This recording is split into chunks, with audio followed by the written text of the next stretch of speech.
In 1985, Chilean biologist Dr. Daniel Torres was doing a census of mammals and collecting marine refuse on Cape Sheref in Antarctica. He was going to pick up a big plastic container when he noticed one white rock among the dark volcanic stones. It turned out to be a human skull, and as Dr. Torres found later, it belonged to a young woman who lived in southern Chile. She was most likely in her early 20s and starving when she passed away. Several years later, scientists also found fragments of femurs and used DNA analysis to prove they belonged to the same lady. This discovery could change history as we know it. How did a female skull end up in Antarctica, at a spot where sealers used to camp? Women usually wouldn't go on sealing trips in the early 1800s.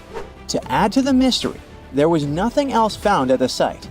No papers, no special markings, no tools or other objects that could tell us who she was, what happened to her, or how she ended up there. It could mean that people from Chile had a camp here before anyone else set foot on the continent. Scientists made another unique discovery in Antarctica, an ancient meteorite fragment that could be proof there's life on other planets. They believe this meteorite is over 4 billion years old and it might have come straight from Mars. In 1996, NASA scientists announced that they found special chemical marks on the rock. Some ancient Martian organisms may have left them behind, but not everyone was convinced. And later studies found that the carbon-rich chemicals on the rock probably weren't biological at all. Long ago, when Mars was a much wetter place, massive space rocks collided with the planet. These collisions produced intense heat and changed the landscape. The rock found in Antarctica likely survived 2 such impacts before a third powerful strike hurled it into space. While still on Mars, this rock bathed in water that moved through tiny cracks in its surface. This water probably left behind strange carbon bubbles that scientists thought might be the fingerprints of ancient life.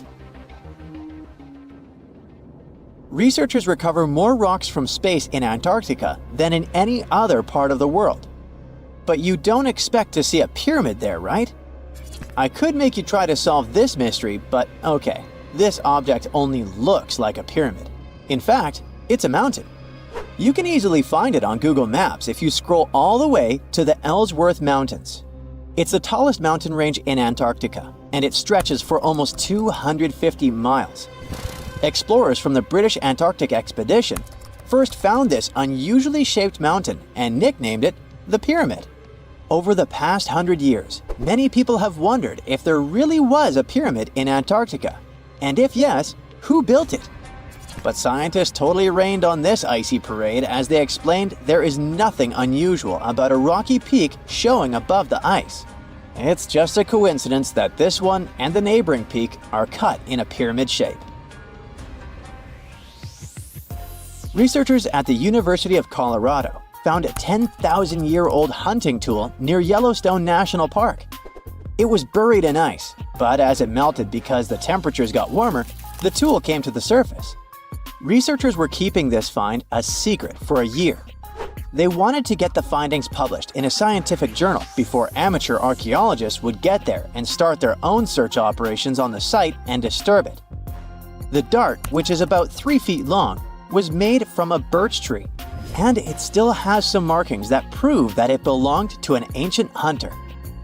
In the good old days when it was actively used, the dart had a sharp tip on one end. The other end had a little dimple that connected to a hook on a special tool called an atlatl. That atlatl helped a hunter throw the dart much faster and farther than they could just by hand. Talk about ancient tech. The scientists who found the dart say that as the ice continues to melt, they keep finding more ancient tools, plants, and even animal remains in places like Alaska, Canada, and Europe. They plan to go to Glacier National Park in Montana to work with Native American tribes to find and protect any more treasures that may have been hidden in the ice for thousands of years. Paleontologists found something amazing in Antarctica: the remains of a creature that looked a lot like the Loch Ness Monster. The animal they found was a plesiosaur. This marine beauty swam in the ocean during the time of the dinosaurs. This big guy had 4 flippers, a long neck, and measured an impressive 36 feet long from its head to its tail. That's about as long as a big telephone pole.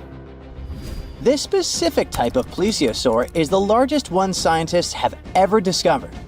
It was also very bulky, around 15 tons. That's about as heavy as 2 modern elephants. The fossils of this giant sea creature were first found on Seymour Island in Antarctica back in 1989. But the plesiosaur was so huge and stuck in such hard rock that it took the scientists 3 more trips to get all the fossils out.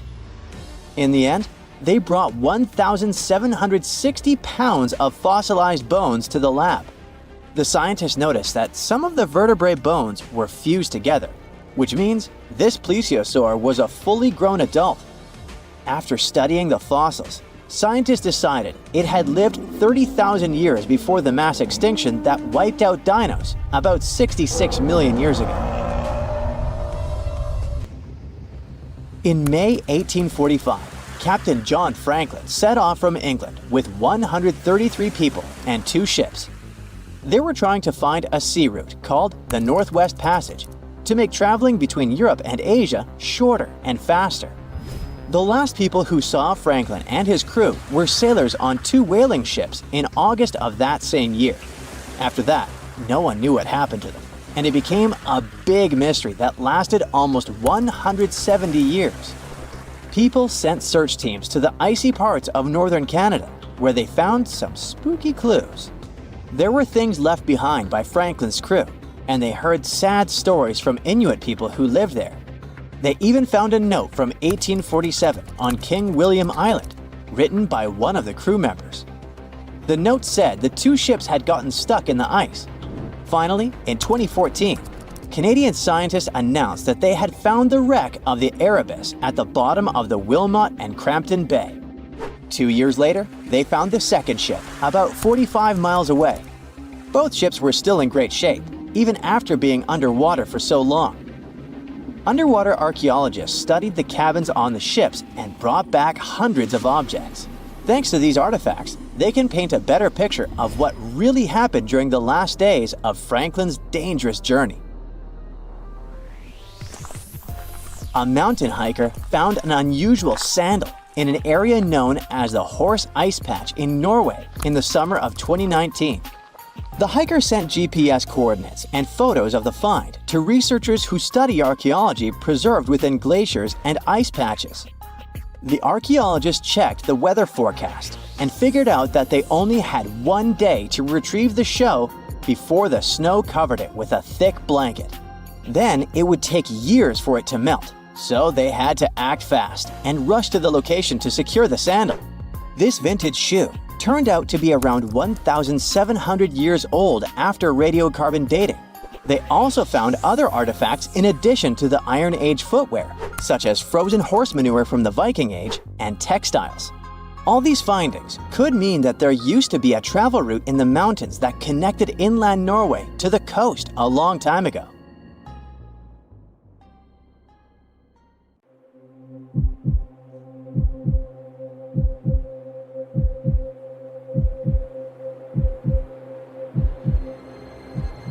Leave it to people wandering on Google Earth to stumble upon the world's newest and weirdest places ever.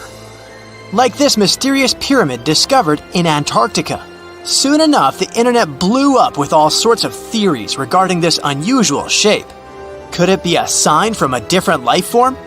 Is this pyramid indeed natural, or is it man-made?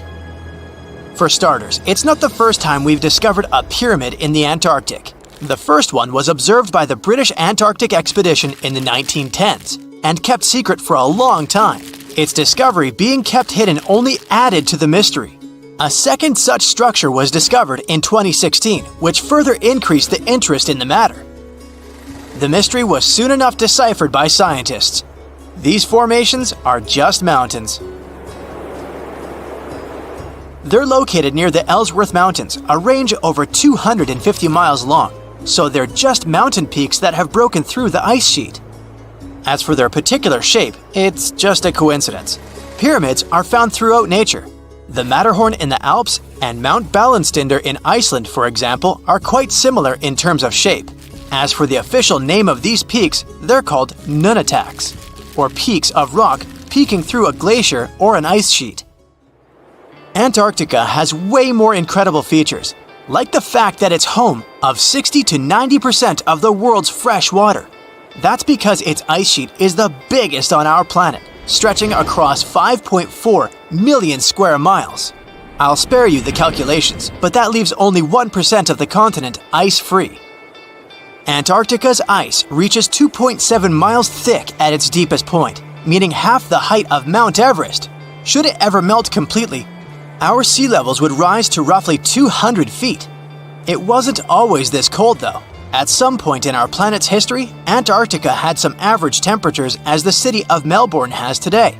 It took a lot of research, but scientists figured out that Antarctica's temperatures could have reached up to 62.6 degrees Fahrenheit.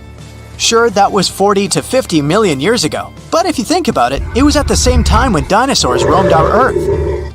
Time is also different on this icy continent.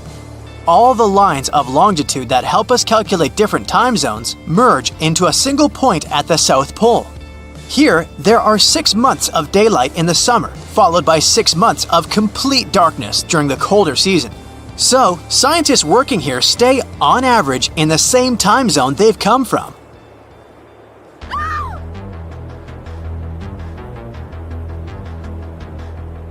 The Blood Falls aren't a chapter of a thriller movie. They are merely a series of waterfalls located in one of the driest regions of Antarctica. They emerge from an underground lake filled with a special type of bacteria. These little organisms use sulfates as fuel instead of sugars, which makes them very intriguing for scientists. The water contained in this lake is so full of iron that it basically just rusts when it meets air. So, the reddish color of the waterfall also gives it its trademark name. The megalodon was the largest predator ever known in our planet's history. In terms of its location, the megalodon lived practically in all waters on our globe, except near the poles. The reason why there were no megalodon teeth found in Antarctica is probably because the gigantic creature was adapted to only warm tropical and subtropical waters. If you plan to visit Antarctica by boat someday, just know you might not get there on a non-metallic boat. The hull of your transportation device must be made of either steel or aluminum to withstand the harsh weather conditions here. Antarctica isn't home to a lot of bugs. In fact, there is only one true species of insect that calls this place home. It's a wingless midge called Belgica antarctica. This fly is so tiny that it only reaches 0.08 to 0.23 inches long, but it's still the Antarctic's largest terrestrial animal. A lot of Antarctic fish also come with an antifreeze substance in their blood. They don't necessarily need it for protection against the cold temperature, but mostly against touching ice. These antifreezes are made up of large glycoprotein molecules. They surround any small ice crystals that may form, making sure they don't spread through the animal's tissues, which could cause a lot of damage. They also create a sort of small pillow blocking the sharp ice crystals, so they're less likely to cause any pain. It also doesn't rain a lot here on this icy continent, but one amazing meteorological quirk of Antarctica is that it's full of diamond dust. This dust is basically small ice crystals that pop out of humid air close to the Earth's surface. Think of it like an icy fog. As they flow through the air and get touched by sunlight, they begin to sparkle, making visitors here feel like they're surrounded by diamonds. It's probably the last place you'd want to go into labor, but in 1978, the first person was born here ever. Emil Marco Palma was its name, and ever since, 10 other people have been born here in Antarctica. There's a lake on this icy continent that is so full of salt, it makes it impossible for it to freeze over, even if temperatures can go as low as 5 degrees Fahrenheit. That's because pure water freezes at 32 degrees Fahrenheit. Water that has salt in it, or any other substance for that matter, will freeze, but at a way lower temperature. That lower temperature is adjustable depending on the substance itself and the amount that has been placed into the water. Antarctica was the last official continent to be discovered. It remained completely unseen until the 1820s. But it took another 20 years to confirm it was actually a continent and not just a group of icy islands. Just because it's really cold here doesn't mean you can't go on a date here. One December night, an American scientist that was posted in Antarctica logged into a dating app simply out of curiosity. He was certain no other profiles would show up, but to his surprise, he found someone soon enough. Another researcher who was stationed just 45 minutes away, by helicopter of course. They eventually got together and went on the first date in Antarctica ever recorded. Apart from ice, this continent has something else way more abundantly than any other piece of land on Earth: meteorites. If we look at the research done by scientists, meteorites have equal chances of reaching any place on our planet. However, once they go through our atmosphere, the situation is a bit more complex. That's because different climates on our planet, like the humid ones found near the jungle, have a lot of moisture and oxygen, which will corrode most meteorites. The climate in Antarctica is really dry, so the possibility of meteorites corroding is little to none. More so, it's way easier to spot these rocks on the icy white surface of this area than in any other place on Earth. If you're not scared of the cold, you'll surely freak out when you hear about the winds here. That's because Antarctica is for the most part the windiest place on Earth. Wind speeds have been reported here to reach even 200 miles per hour. The South Pole is more than penguins and endless snow. There's a hidden ghost world within it. Look, it's right here on the globe.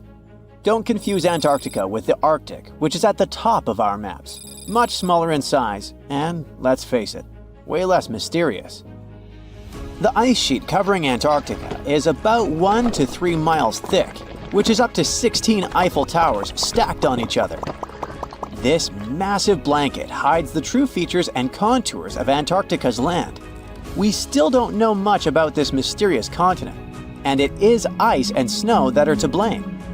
We still don't even know the true shape and size of this continent. Mapping Antarctica without some huge shovels is an incredibly hard task. But satellites learned to penetrate the ice with their cameras.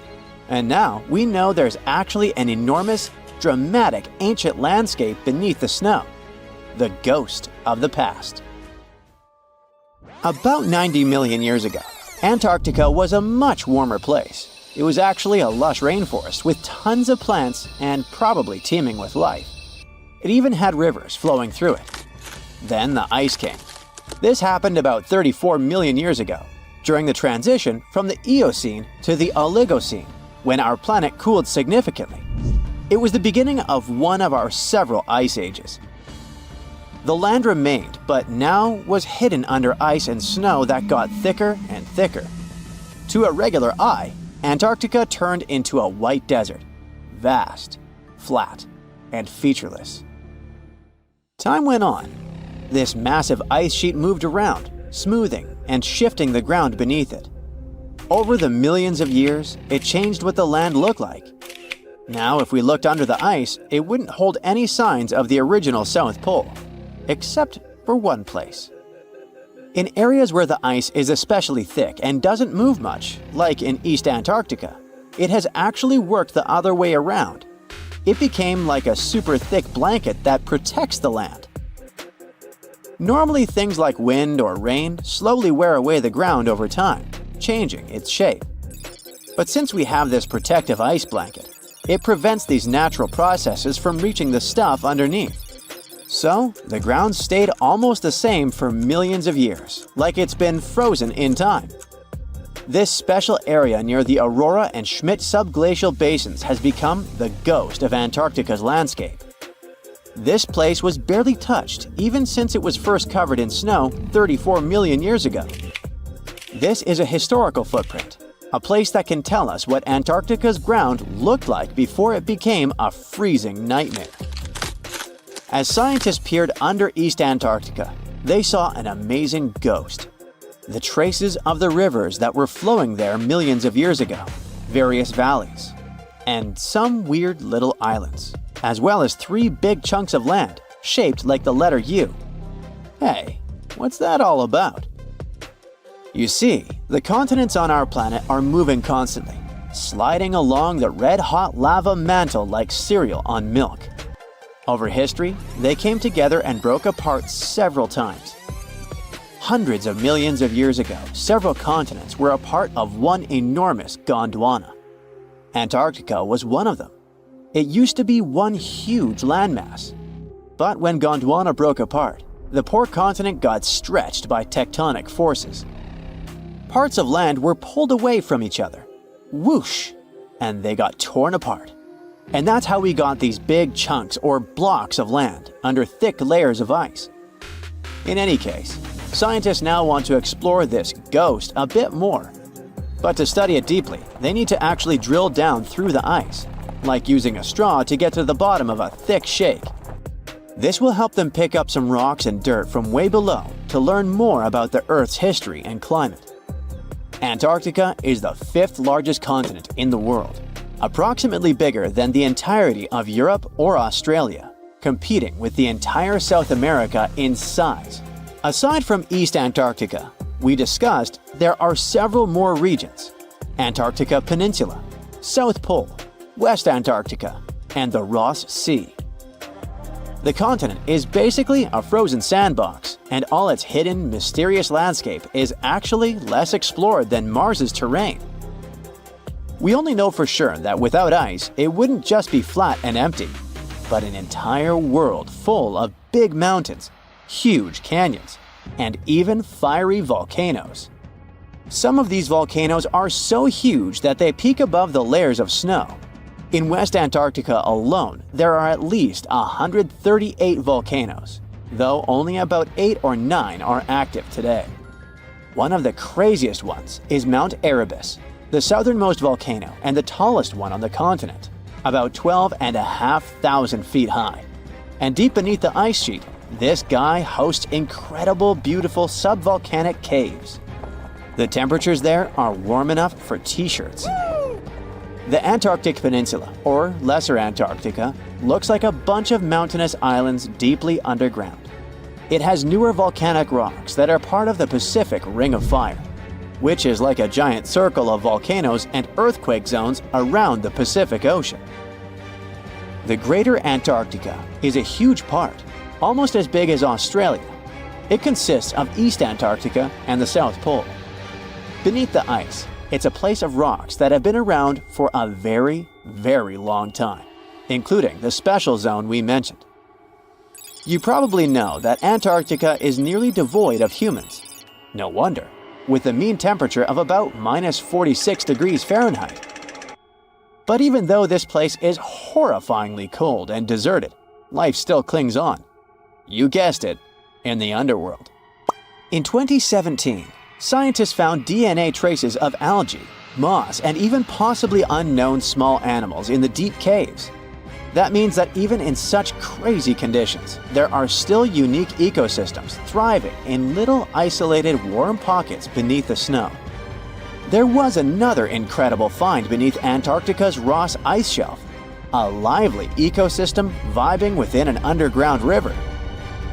Scientists have long suspected that Antarctica's underworld should have some freshwater lakes and rivers. One day, a satellite spotted a groove there. They decided to explore it and used a hot water drill to melt their way through the ice. As they reached the underworld, they dropped a camera into one of those hidden fresh rivers. And at first, they thought they'd find just some rocks or something. But instead, they stumbled upon hundreds of amphipods, tiny shrimp-like creatures. Little ones instantly swarmed around the lens. Shrimps blocked the camera and scientists couldn't check out what they wanted to. Pretty funny, but at least that means that there really is an important ecosystem deep within Antarctica. Now, they're gonna explore it. And all this is just the beginning of the mysterious underworld. Antarctica's snow also hides the deepest canyon on Earth under the Denman Glacier. Well, Mariana Trench is still the deepest point on Earth, but it's a part of the oceanic crust, geologically speaking. Also, in 1958, explorers found a huge mountain range under the ice, as big and tall as the famous Alps Mountains. The range stretched for about 745 miles with peaks as high as 1.7 miles. And all this magnificence is buried under tons of ice. Who knows what else we might find there? Antarctica holds about 60% of our entire planet's fresh water, which means it would be pretty bad if it melted. For example, there's this Doomsday Glacier, officially known as Thwaites Glacier. It's a huge ice formation, about the size of Florida, and it's melting right now. Every year, the sea levels rise by 4% because of it. If this guy melts away completely, the sea levels all around the world will increase by 2 feet, which might not sound like a lot, but it would be catastrophic for coastal areas. Luckily, researchers have found that even if its ice shelf were to collapse in the next 50 years, the glacier itself wouldn't retreat as quickly as they feared. It's still losing ice rapidly, but it would be quite a slow process. So, there's a mysterious doorway in the middle of Antarctica. Some people think it's Bigfoot's vacation home, or a shuttlecraft from Star Trek, or maybe a door to Agartha, a mythical kingdom some people believe is located in the center of the Earth. Well, the scientists debunked all these poetic theories and explained that what looks like a mysterious doorway is located in an area of fast sea ice. It's offshore of the coast and is full of little islands with shallow water around them. When ice flows around hard rocks hidden underneath, it can create patterns that look odd but are totally normal. In this spot, the ice is thin, so the rocks underneath have a big effect on how the ice moves. The cold winds in Antarctica also shape the ice and snow and make it look like they're lines and shapes. So, the mysterious doorway is just a rocky ridge poking out because the ice has melted a little. The top of the doorway is the tip of the rock, and the sides are snowy trails left by strong winds blowing in the same direction. It's essentially an iceberg that got stranded and is melting in one place.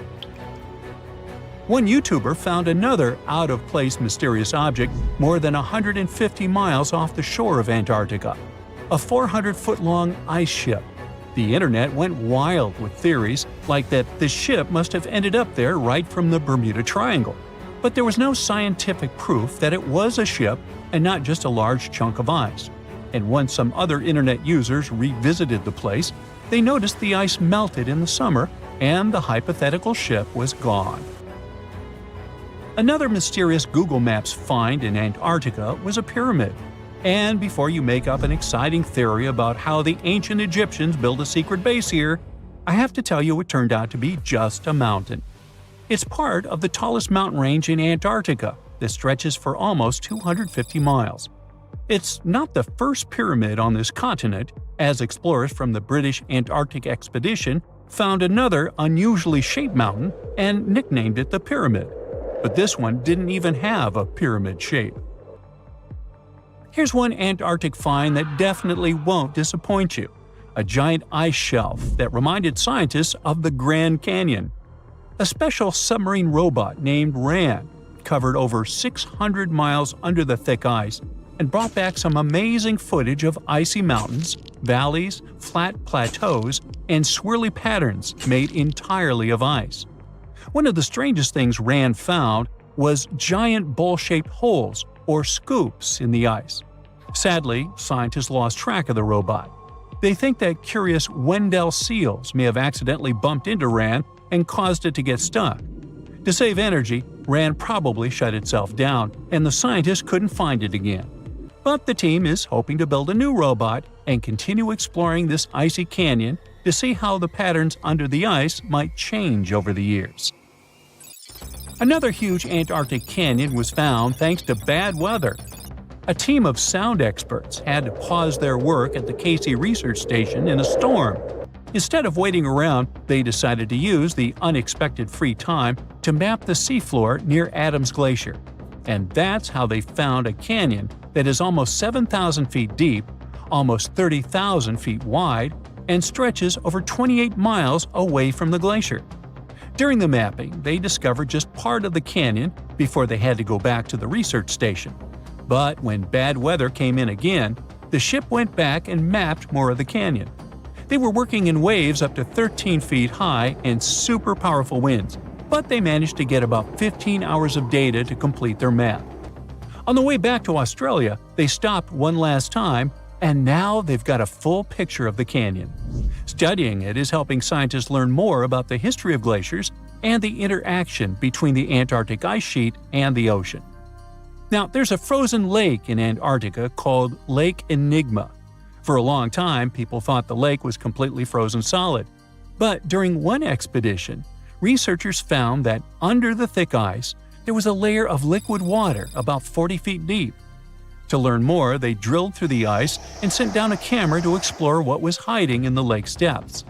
The lake's water, which they think comes from the nearby Amorphous Glacier through a secret underground pathway, was filled with strange microbial life. These tiny microbes lived in mats that covered the lake bed. Some of the mats were thin and spiky, and others looked like crumpled carpets, or even small tree-like shapes that grew up to 16 inches. Many of the microbes could make their own food through photosynthesis, just like plants do, and it gave the lake a high amount of oxygen. One of the coolest discoveries was a type of microbe which usually lives in low-oxygen places. Lake Enigma might be similar to environments on icy moons like Europa or Enceladus, so it could mean that these moons also have hidden water under their ice and possibly microbial life too. One more mind-boggling discovery from Antarctica is tiny pieces of amber in mudstone, found here for the very first time. It took scientists years of studying incredibly well-preserved fossilized roots, pollen, and spores that they found back in 2017. Amber proves that resin-producing trees once grew in Antarctica, part of a lush rainforest that existed near the South Pole during the mid-Cretaceous period. Back then, disclaimer, I wasn't around then, the trees would have had to survive through months of darkness during the long Antarctic winters.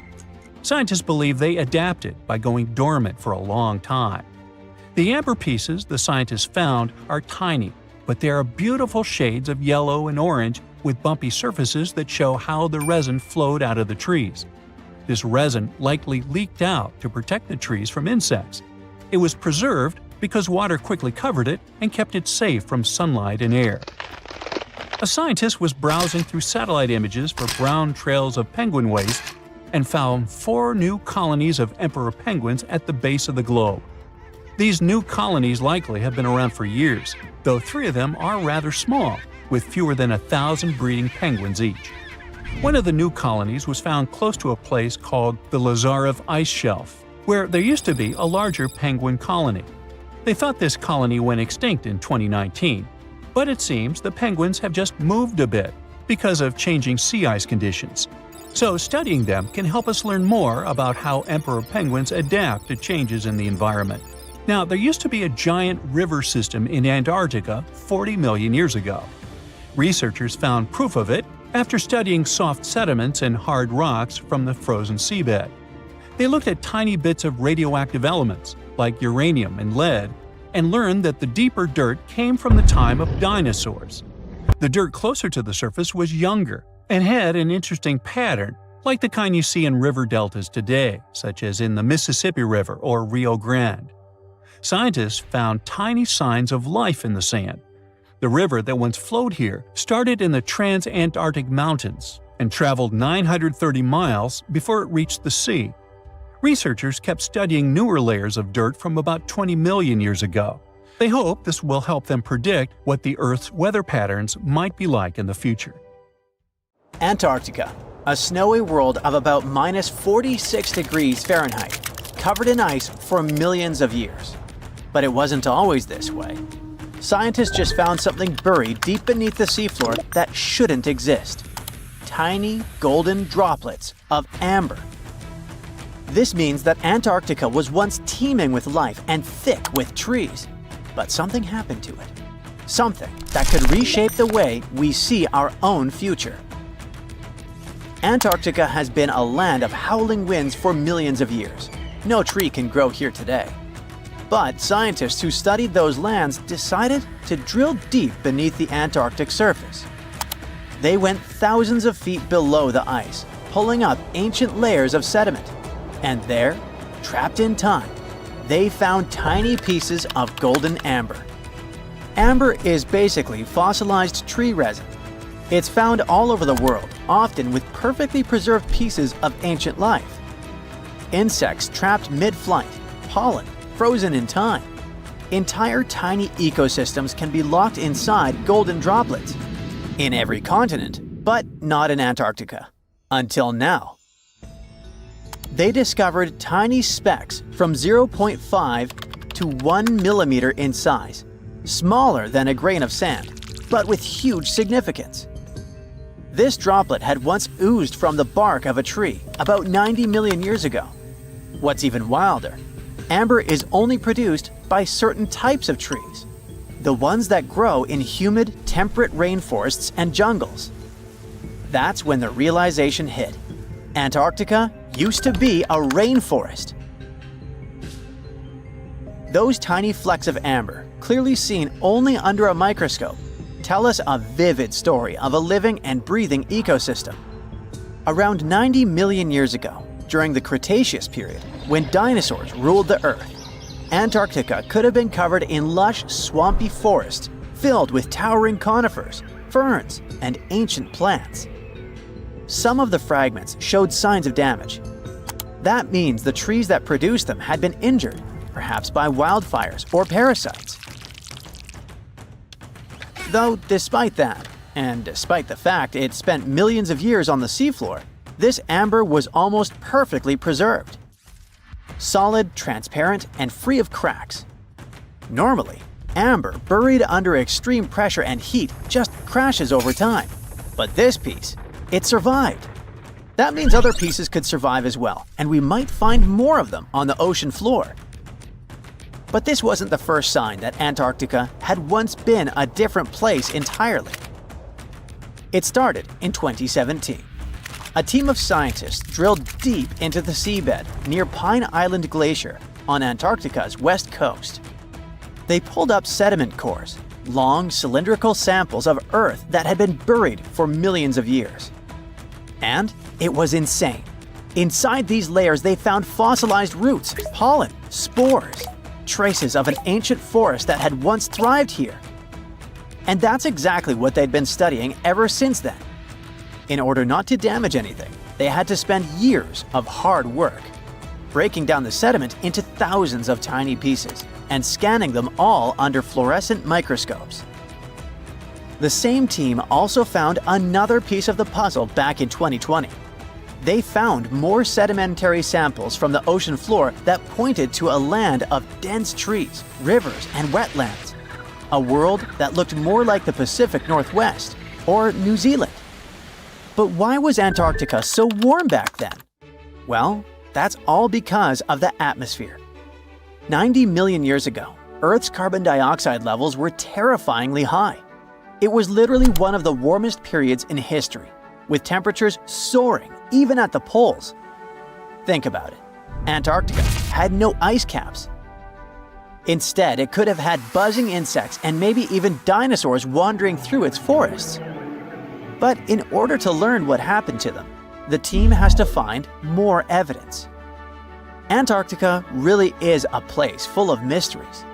It's hard to study because it's covered in snow and ice so much that we don't even know its true shape and size.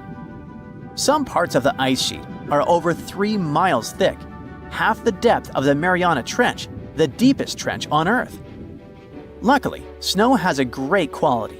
It can freeze things in time perfectly.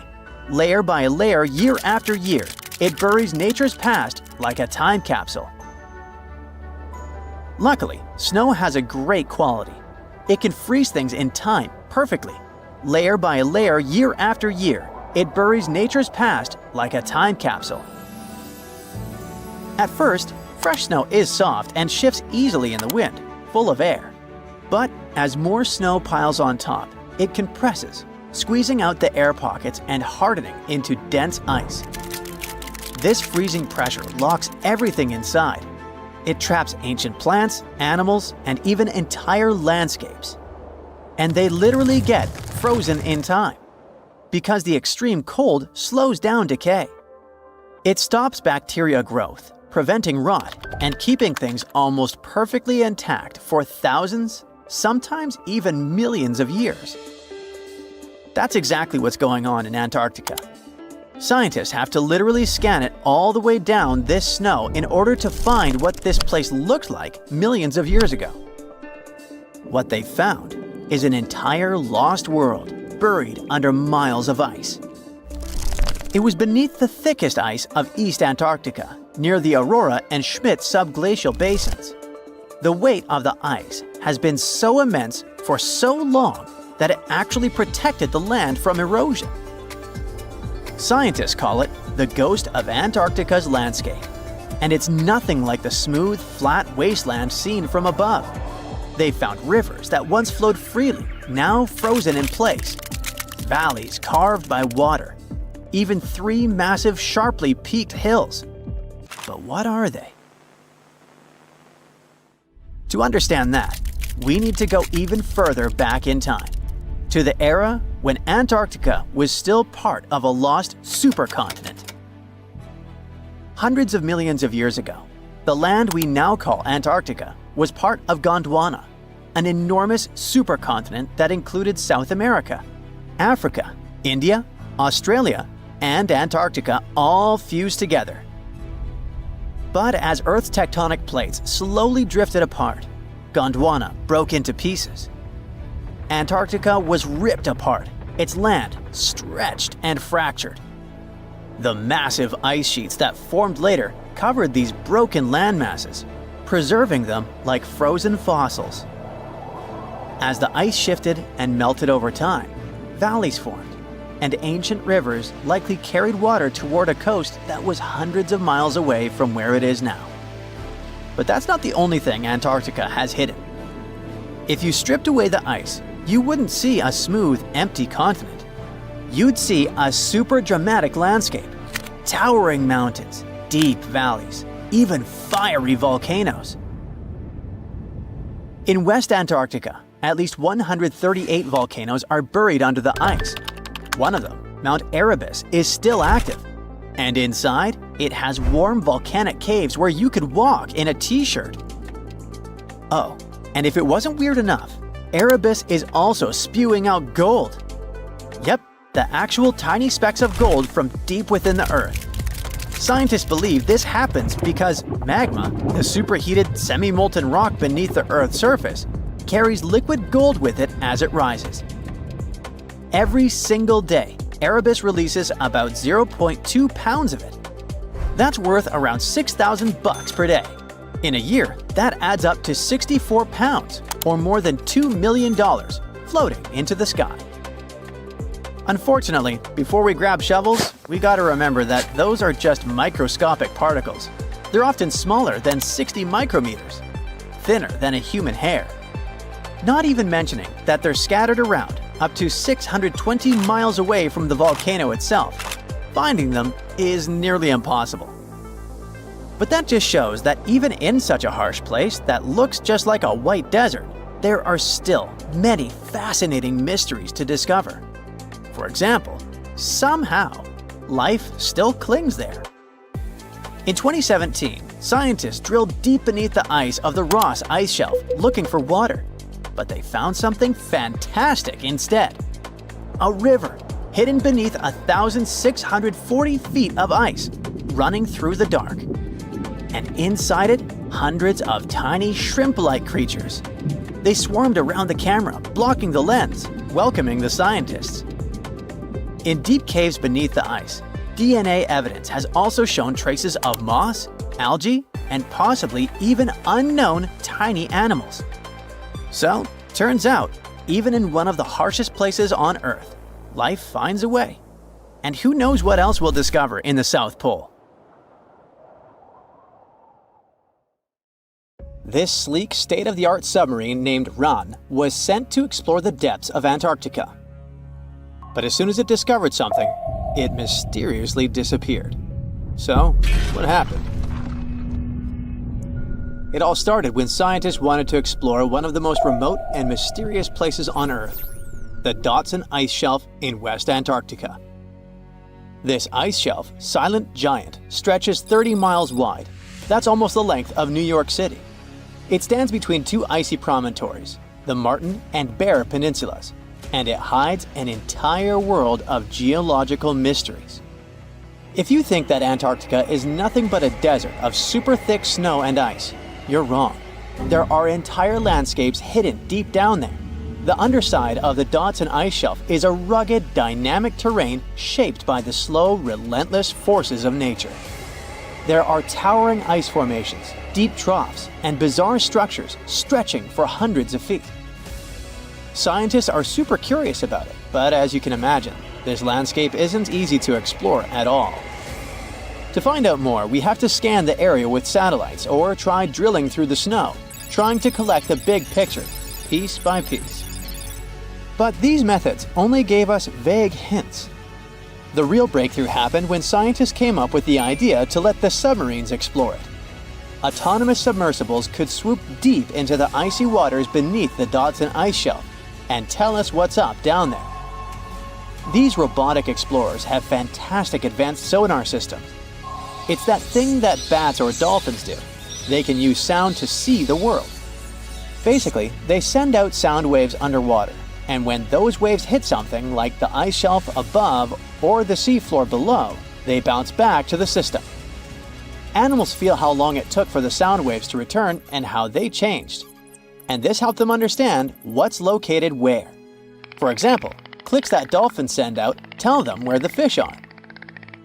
We copied this crazy evolutionary trick and adapted it to our underwater exploration.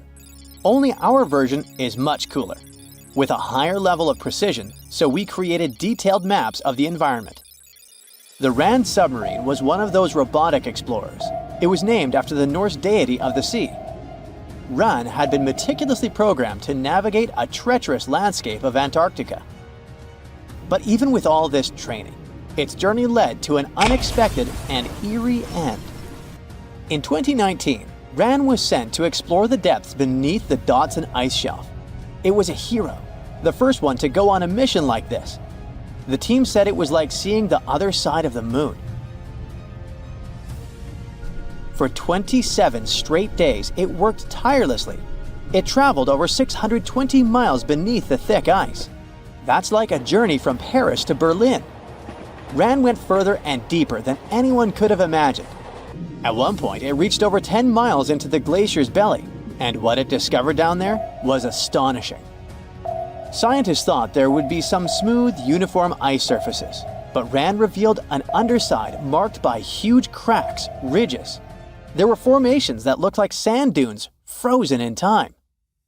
And finally, it found some mysterious swirling and teardrop-shaped patterns. They all looked more like art than geology. This actually tells the story of ice shelves and the ocean around it. Warm water sneaks in under the ice and melts it from below.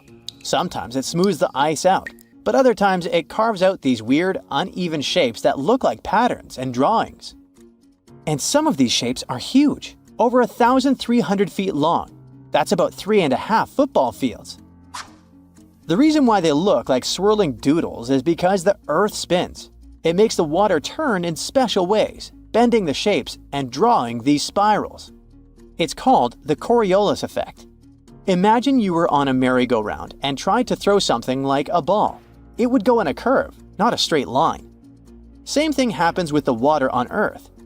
Later, scientists found similar patterns in other Antarctic ice shelves, though they weren't as epic as the ones under Dodson. But Ran also discovered something horrifying. Turns out that these warm waters, aside from being great artists, are also a huge danger.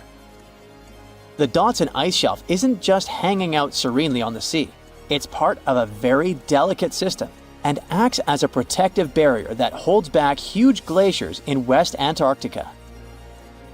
The ice shelf is floating on the ocean, but it's still connected to the land.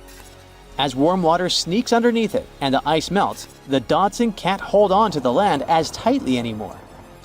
The protective barrier starts to weaken, and this lets the glaciers behind it move faster into the ocean. When those glaciers flow into the sea, they add more water, which could cause sea levels to rise, eventually changing our coastlines. Rand stumbled upon huge pockets where the ice was melting at alarming rates, all due to powerful underwater currents. It was like seeing a ticking clock on the glacier. The stakes were high, but luckily the submarine was ready. This time, it managed to return. And then, it worked for 5 more years, helping scientists with tons of useful data. The missions were daunting. There could be periods where Rand slipped into the pitch-black cavity beneath the glaciers, spending 24 hours without communication. But it was mapping every peak and every valley. It gained experience from over 40 missions below ice. Then, in early 2024, Rand went on a mission to the Thwaites Glacier. The mission was bold from the start. This place is also ominously referred to as the Doomsday Glacier. It's called that because it's slowly melting and has the potential to raise sea levels worldwide if it collapses, causing catastrophes everywhere. That's why Rand was dispatched to explore its underbelly, a place that had never been mapped so intricately before. The idea was to uncover the glacier's secrets, study how rapidly it was melting and why. This was Rand's second time exploring Thwaites. During the previous visit, it became the first sub to ever map the glacier's underside. Rand was exploring the depths from 650 feet to 1,650 feet. It sent a lot of data about how the Doomsday Glacier was slowly melting due to warm ocean currents. But while venturing into these icy depths, something went wrong. Out of nowhere, Rand vanished. Without warning, without a trace. One moment it was sending back crucial data, and the next, it had slipped into the abyss. No distress signals, no final transmission, and it didn't return to the point it was supposed to. People sent extensive searches, helicopters soared overhead, drones buzzed through the frozen skies, but no sign of the submersible emerged from the glacier's grasp. After a while, Rand's batteries would certainly run away. So at this point, it had definitely been swallowed by the abyss beneath 1,500 feet of ice. That was a huge and sad loss for the scientific team. The scientists at the University of Gothenburg are now looking to replace Rand and continue their important research under Thwaites. To this day, scientists have no idea what happened to it. Some say it may have been trapped in the ice. Others believe it was pulled away by an unseen current. It also might have collided with something unexpected. Whatever the truth is, its disappearance has left scientists stunned, and it looks like the ice shelf will hold on to its secrets a little longer. At least we gained a treasure trove of knowledge from Rand's journey. Scientists keep exploring Antarctica, looking for history that hides under the snow. For example, they discovered that around 90 million years ago, a lush temperate rainforest thrived near the South Pole. They revealed an ancient world far warmer than they ever imagined. Deep in Antarctica, they unearthed fossilized roots, pollen, and spores preserved in the soil. All this shows that there was a swampy rainforest that flourished despite months of polar darkness. All these discoveries changed our understanding of Earth's climate, both in the past and the future. Hey, look at this rock. At first sight, it looks like a regular boring rock, the likes of which you can see when walking along the beach. Its color doesn't stand out, and its weight is pretty regular, around 4 pounds. But everything changes when you learn that this rock was born on Mars, traveled all the way to Earth, and ended up in Antarctica. Ah, now the story sounds much more fascinating. So let's find out the details. Researcher Roberta Skor, who worked on the ANSMET project, which stands for Antarctic Search for Meteorites, of the Denver Antarctic Program, found this meteorite in 1984. If you want to decipher the name of the space traveler, I can help you. It comes from the place where the scientists spotted it, the Allen Hills of Antarctica, hence ALH. And then we've got the year of the discovery and the number of the sample. If you think that Roberta picked up the rock and exclaimed something like, "Woohoo, I'm holding a chunk of Mars," I'll have to disappoint you.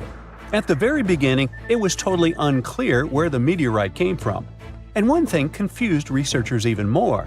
The meteor was very different from other meteorite groups found on our planet. Okay, but then how did they finally figure out it was a visitor from Mars? All thanks to traces of gas similar to those that make up the atmosphere of the red planet. We learned about its composition thanks to the brave Viking lander that carried out the necessary analysis in situ in 1976. Anyway, back to our rocky discovery. It's actually very special, and not only because the rock arrived from far, far away. Among those several thousand meteorites found on Earth, just around 100 have likely come from Mars. And even so, our guy is different from them and seems to be part of a separate group. So let's go into the past and follow the life story of this cosmic traveler. It most likely formed around 4 billion years ago on its home red planet. One day, which wasn't very different from others, turned out to be life-changing for this peaceful rock. A meteorite impact catapulted into space, and it started its own journey as a small asteroid. At that time, it was way larger than at the moment of discovery on Earth. At one point, ALH got close to Earth and, who knows, probably decided to explore something. That's how, 13,000 years ago, it ended its space journey by colliding with our planet. At the moment, this Martian fragment is the oldest we've got. But at first, it wasn't all that popular. Only in 1996 did it become way more famous after a groundbreaking discovery. You see, some NASA researchers started wondering, well, the fragment is obviously very old, but then, could it have recorded any traces of life that could have been thriving on Mars at the time ALH formed on the red planet? And guess what? Those scientists turned out to be right. They detected traces of very fine magnetite particles. Those were completely similar in structure and chemical composition to the particles we have on Earth. They're called magnetofossils, and magnetotactic bacteria produce them. So it might mean that, at one point, there were some forms of life on Mars. In April 2020, scientists from the Japanese Space Agency made another discovery. They detected nitrogen containing organic material of Martian origin in our meteorite. So, who knows what new astounding secrets further examination of the meteorite might reveal? At the moment, though, all you can do is travel to Antarctica and find more of them. The thing is, this place is great for meteorite hunting. Surprisingly, we have found nearly 50,000 meteorites in Antarctica, and hundreds of thousands are still waiting to be discovered. Each of these space rocks can tell us a story of the evolution of the solar system. For example, the very first lunar rock found on the icy deserted continent proved that chunks of space objects larger than asteroids can also end up on Earth. So, let's say you got inspired and decided to go meteorite hunting all the way to Antarctica. Well, get ready for some serious challenges. Despite their potential abundance, finding space rocks isn't as easy as it might seem. You'll have to visit remote areas, and there's still no guarantee that you'll be able to spot a meteorite. And that's actually a huge problem. Meteorites are vanishing from sight. Currently, scientists find about 1,000 meteorites in Antarctica each year. But according to a new study, about 5,000 more get hidden out of sight every year. The culprit is warming temperatures. Worried scientists created a model that could help them figure out where those meteorites might surface. This model was quite complicated, taking into consideration snow cover, surface temperature, the speed at which ice flows, and even the steepness of the terrain. After that, they ran simulations under various warming scenarios. It turned out that meteorites indeed sank out of sight as temperatures rose. To say that the researchers were upset is obvious. They didn't expect that climate change would affect their work so much. Even though those areas are below freezing, people still managed to ruin a crucial archive of the solar system. But let's get back to your meteorite hunt. If you want your chances to find one to be higher, travel to the base of mountains or outcrops where ice, which usually flows to the lower ground, is forced to move upward. But make sure to take your windbreaker with you. In those places, powerful winds brush away snow, exposing bright, vivid blue ice. Instead of melting, this ancient ice can change directly into water vapor, and it helps expose meteorites that would otherwise remain hidden. You need to hurry, though. Meteorites at the surface disappear quickly. Even when temperatures are well below freezing, the rocks can still absorb some of the sun's heat and melt the ice. It's like they're creating underground, or shall I say under ice, tunnels for themselves, sinking and hiding from sight. Sometime later, refreezing closes the entrance to those tunnels, effectively trapping meteorites inside, tucked out of sight. Now, scientists admit it's very tricky to find working methods to spot meteorites, and if we don't hurry and develop such methods, we might lose between 80,000 and 250,000 space rocks in total. No wonder scientists are on a mission to find more meteorites. They're focusing on meteorite stranding zones. Those are places where meteorites often gather on the surface because of specific features of geology, ice flow, and climate conditions. As you already know, you can find meteorites on blue ice without snow cover. This makes meteorites easy to spot. But finding such hotspots is often pure luck. Or you gotta sit day and night, scouring maps and satellite images in attempts to spot blue ice zones near research stations. Let me introduce Veronika Tolanov, a glaciologist, and her team. They've taken things to the next level by developing a smart Antarctic-wide map. To do it, they've used machine learning and satellite data from NASA, the Canadian Space Agency, and others. This map highlights areas where meteorites might be hiding based on past finds and all kinds of climate and ice data. Apparently, the best places to find meteorites are along the edges of the continent and near mountains with blue ice. Unfortunately, it's not just the blue ice that matters. The temperature and speed of the ice flow are also super important. For example, if the ice flows too quickly, meteorites get swept away before they can accumulate. So, if you want to find a meteorite, you have to wait for very precise conditions.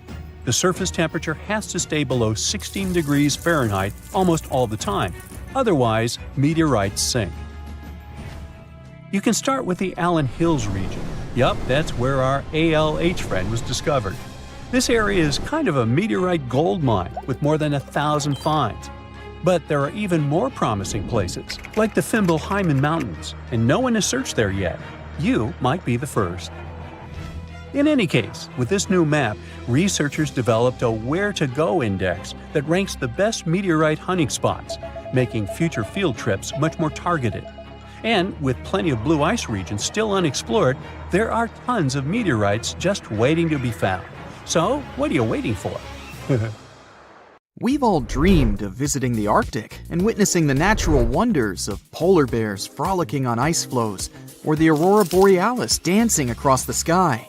Well, sorry to break it to you, but you won't find any tourists flocking to Antarctica anytime soon. Why, you may ask? Let's dive into it. First off, where is Antarctica? It's located in the southern hemisphere, specifically at the South Pole. The Southern Ocean surrounds it, and most of the continent is covered by ice, making it one of the most remote and frigid places on Earth. Now, have you ever met someone who's visited Antarctica? Probably not. It's one of the least visited places on the planet, and only a handful of lucky explorers have seen its interior, which is mostly made up of glaciers and ice fields. But trust me when I say the wildlife and scenery are out of this world. Why shouldn't you travel to Antarctica? Well, for starters, the environment is incredibly fragile and can be easily damaged. Plus, there are no native human populations on the continent, so your travels would essentially be like visiting an uninhabited island. And let's not forget that it's also one of the most expensive destinations to travel to. Despite all that, Antarctica is not exactly guarded like a fortress, but there is an international agreement called the Antarctic Treaty. This treaty was negotiated to prevent any unwanted activity on the continent and bans some forms of testing done there by member states. But the primary reason we can't just waltz into Antarctica is that it has a delicate ecosystem that needs protection. The treaty states that Antarctica should be used for peaceful purposes only and should be free from any human activity that could harm the environment. Scientists are still learning about the continent's unique ecosystem, and our activity and machines could disrupt the delicate balance that exists there. If you're still itching to go to Antarctica, getting permission isn't exactly a walk in the park. U.S. citizens, for example, need to complete a special form and send it to the Office of Ocean and Polar Affairs. And once you're there, you'll need to follow some strict guidelines to protect the environment, like not disturbing any wildlife or taking souvenirs like rocks, plants, or animals. Now, technically, can you live in Antarctica? While there are no laws banning people from living there permanently, it's a very inhospitable environment and unsuitable for human habitation. Temperatures can reach -76 degrees Fahrenheit and below, making it nearly impossible for anyone to survive without the proper equipment and experience. Plus, the nearest piece of land is over 1,000 miles away, making any inhabitants completely cut off from the rest of the world. Who knows? Maybe one day we'll get the chance to visit this unique and fascinating continent. But until then, let's admire it from afar. Let's now talk a bit about the discovery of Antarctica. Unlike other places that were already inhabited, Antarctica never had a native human population. Ancient Greek philosophers had an idea about the continent and called it Antarktos, meaning opposite the bear. The bears it refers to are not the polar ones though, but rather the Great and Little Bear constellations, which are only observable in the northern hemisphere. As a result, the term signifies the opposite of the land of the bear. Whaling and sealing voyages in the late 1700s and early 1800s would venture further south when rounding Cape Horn at the tip of South America. It was known that going further south often meant stronger winds, but also the risk of hitting floating ice of all sizes and of winds and seas that could prove dangerous to the ship and crew. Captain James Cook was the first to cross the Antarctic Circle on January 17, 1773, in the Ross Sea region. He reached a point further north a year later, and though he didn't sight land, he came to within 50 miles and saw deposits of rock held in icebergs, indicating that a more southerly land existed. The first sighting of Antarctica is widely acknowledged to have taken place in January of 1820, during the voyage of two ships under the command of Captain Fabian Gottlieb von Bellingshausen, as part of a 2-year exploratory expedition around the world to discover new lands. The captain's ships were the first to have crossed the Antarctic Circle since Cook. The first undisputed landing on Antarctica didn't happen until much later, on January 24, 1895, at Cape Adare during the whaling voyage of the ship Antarctic, led by Henrik Bull. A small boat with 6 or possibly 7 men on board rowed ashore during calm conditions. You might not believe it, but Antarctica is actually a desert. With all that ice, you'd think it'd be like a winter wonderland with snowball fights and hot cocoa all day long. When we think of deserts, we picture camels and cacti and people struggling to find water. But in Antarctica, it's a whole different story. The struggle isn't to find water, it's to find anything that's not covered in ice. And the average rainfall has been just over 0.4 inches in the past 30 years. That's like a few drops of rain compared to what we're used to. So technically, it's not the dunes or sizzling heat that makes a desert, well, a desert. It's the lack of precipitation. But don't worry, if you ever find yourself lost in Antarctica, you won't have to worry about getting thirsty. Just make sure you bring a jacket and some mittens, because it's cold enough to make you into a popsicle. Not only is Antarctica one of the driest places on Earth, but it's also the coldest, the windiest, and the highest. Talk about overachieving. The penguins and scientists down in Antarctica have at times found themselves in a bit of a pickle when it comes to time. You see, unlike the rest of us on this big blue planet, there is no Antarctica time zone. All the lines of longitude meet at a single point at the South Pole, making it a bit of a head-scratcher when trying to figure out what time it is. Now, you might be thinking, but how do the scientists and researchers keep track of time down there? Good question. They typically stick to the time zone of the country they departed from. However, with stations from all over the world on the Antarctic Peninsula, things can get a little wacky. Imagine trying to coordinate with your neighboring countries without accidentally waking them up in the middle of the night. You might think that not much could survive in a place where the temperature is extremely cold, the sun barely shows up, and the wind could blow you away faster than a tumbleweed. Well, as in many places on Earth, life found a way in Antarctica too. Believe it or not, this frozen continent is buzzing with activity. It's home to billions of krill, which in turn attract lots of seals and more penguins than you can shake a fish at. But don't let their cute and cuddly appearance fool you.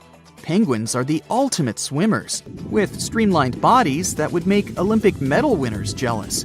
They come ashore to breed and chill, but their real talent is stealing pebbles from each other and forming mathematically precise huddles to stay warm. Antarctica is also home to the largest species of penguin on Earth. It's called the emperor penguin. Sure, these creatures are flightless birds, but that doesn't mean they can't jump. In fact, some of them can leap up to 120 inches. And let's not forget about the seals. With their furry bodies and special songs, these marine mammals are protected by the Antarctic Treaty, and they're thriving in the cool waters of the Southern Ocean too. But the real stars of the show are the whales. During the Antarctic summer, these huge creatures show up in droves to chow down on the abundant krill. It's indeed like a whale buffet down there. So what comes to your mind when you hear the word Antarctica? Most likely, cold, snow, ice, and penguins. Yet, this is one of the least explored regions in the world that hides many strange and unique things. Check them out. You don't have to go to Antarctica to see this weird thing. All you need to do is open Google Earth and move to one of the southernmost islands of Antarctica, King George Island. Recently, internet users have noticed a large and pretty strange cave entrance there. Where does this wide, dark passage lead? People started making suggestions. It's the entrance to a secret base or some laboratory. This is the part of the spaceship that crashed there thousands of years ago. This is the door to the ancient city of Antarctica.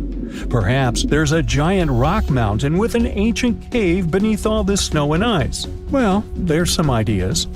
Users have calculated the approximate dimensions of this cave. It might be about 74 feet high and 250 feet wide. You could hide a Boeing passenger jet in there. Nature probably created this entrance. This is a logical explanation, but there are two strange factors. First, take a look at the foot of the mountain. It seems that there are steps there. They're dark in color, as if they're made of stone. And if you look closely, you can notice something similar to human footprints. Has anyone entered this cave? Or maybe someone is still living there now. The second oddity is the disappearance of the mysterious finding. For the first time, people noticed it in a Google Maps snap in 2007. Then the entrance disappeared. Then it reappeared a few years later. After that, it vanished. And in 2022, people saw it again. Perhaps old snow melts, a new layer falls, and then the wind blows it away and the cycle repeats. But the alleged steps leading deep into the cave make one doubt the natural origin of this tunnel. You can easily find the coordinates on the internet and visit the cave via Google Earth. You might see something there and tell the world. There's another strange thing people discovered with the help of Google Earth. In 2020, one user found a strange object that looked like a giant ship 100 miles off the coast of Antarctica. It was covered with ice and snow and lying on its side. It looked like a cruise ship. You could notice the windows, the deck, and the bridge. But not all people agreed with this. Some claimed it was a spaceship. Others said it was some kind of secret building. The user who first noticed the ship stated that its size was about 400 feet, which is the perfect length for a passenger vessel. But what is this ship doing in such a remote place in the middle of a glacier? How did it get here? Who was its captain? No one has found the answers to these questions yet. In 2016, people using Google Earth discovered a photo of an unknown sea monster floating off the coast of Antarctica. This creature resembled a giant squid with a length of about 200 feet. This is slightly shorter than 3 train cars. Just imagine this kraken swimming in Antarctica's dark, icy waters and dragging to the bottom everything it meets on its way. Maybe it's the great and terrible Chulu, or one of its offspring. You will quickly notice this blood-red waterfall among Antarctica's endless, dazzling white landscapes. Don't worry, it's not blood. For many centuries, the waterfall has been painting snow in a bright red color. The stream flows straight out of a white iceberg. Let's look inside and find out what's happening there. Millions of years ago, there was a small crystal-clear pond, but then a glacier formed around it.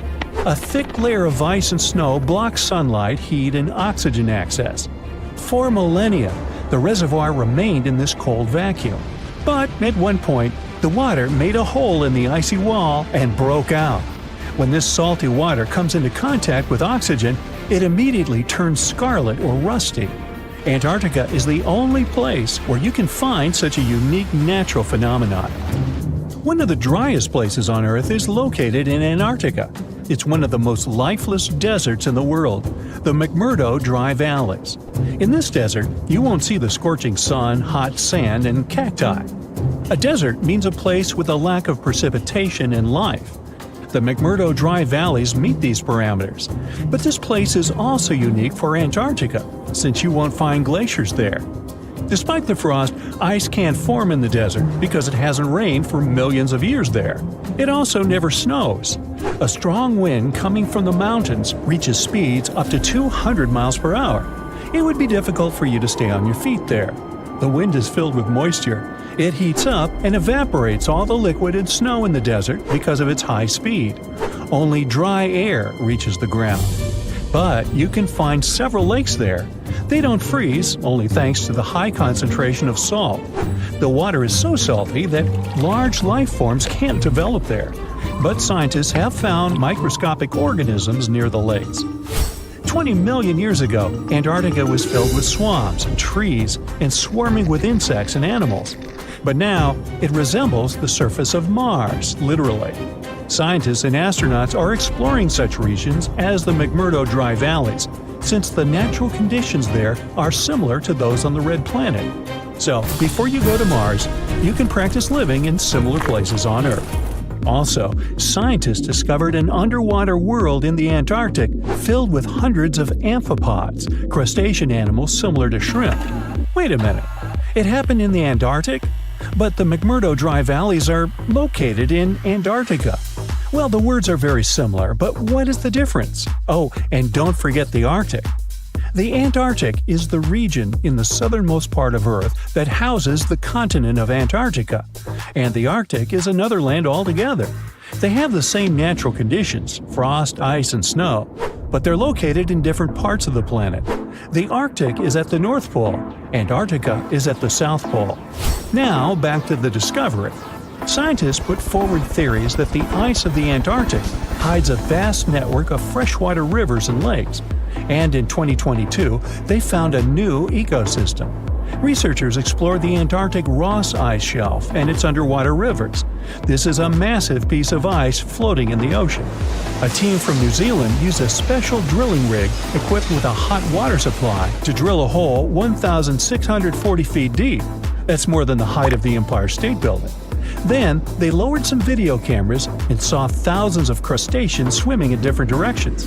So it seems they're very unorganized. In the waters of the Antarctic, you can also meet some of the scariest creatures on the planet.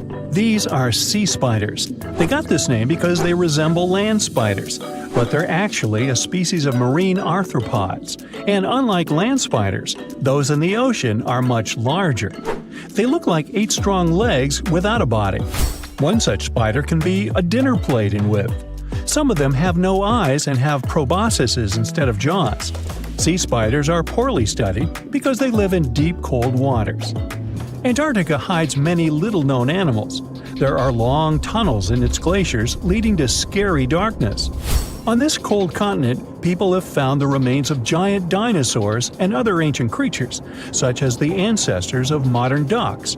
Many underground rivers and lakes hide unexplored wildlife. Even the ice here can be weird. Take a look at these striped icebergs. They have blue, black, green, and turquoise shapes. The color depends on the conditions of the water during freezing. For example, green lines appear because of algae, blue ones form when the water freezes too quickly. Okay, I'm freezing. Time to go thaw somewhere warmer. Hawaii. Yeah. Do you know that NASA explores not only stars, planets, galaxies, or black holes? Hard to believe, but yes.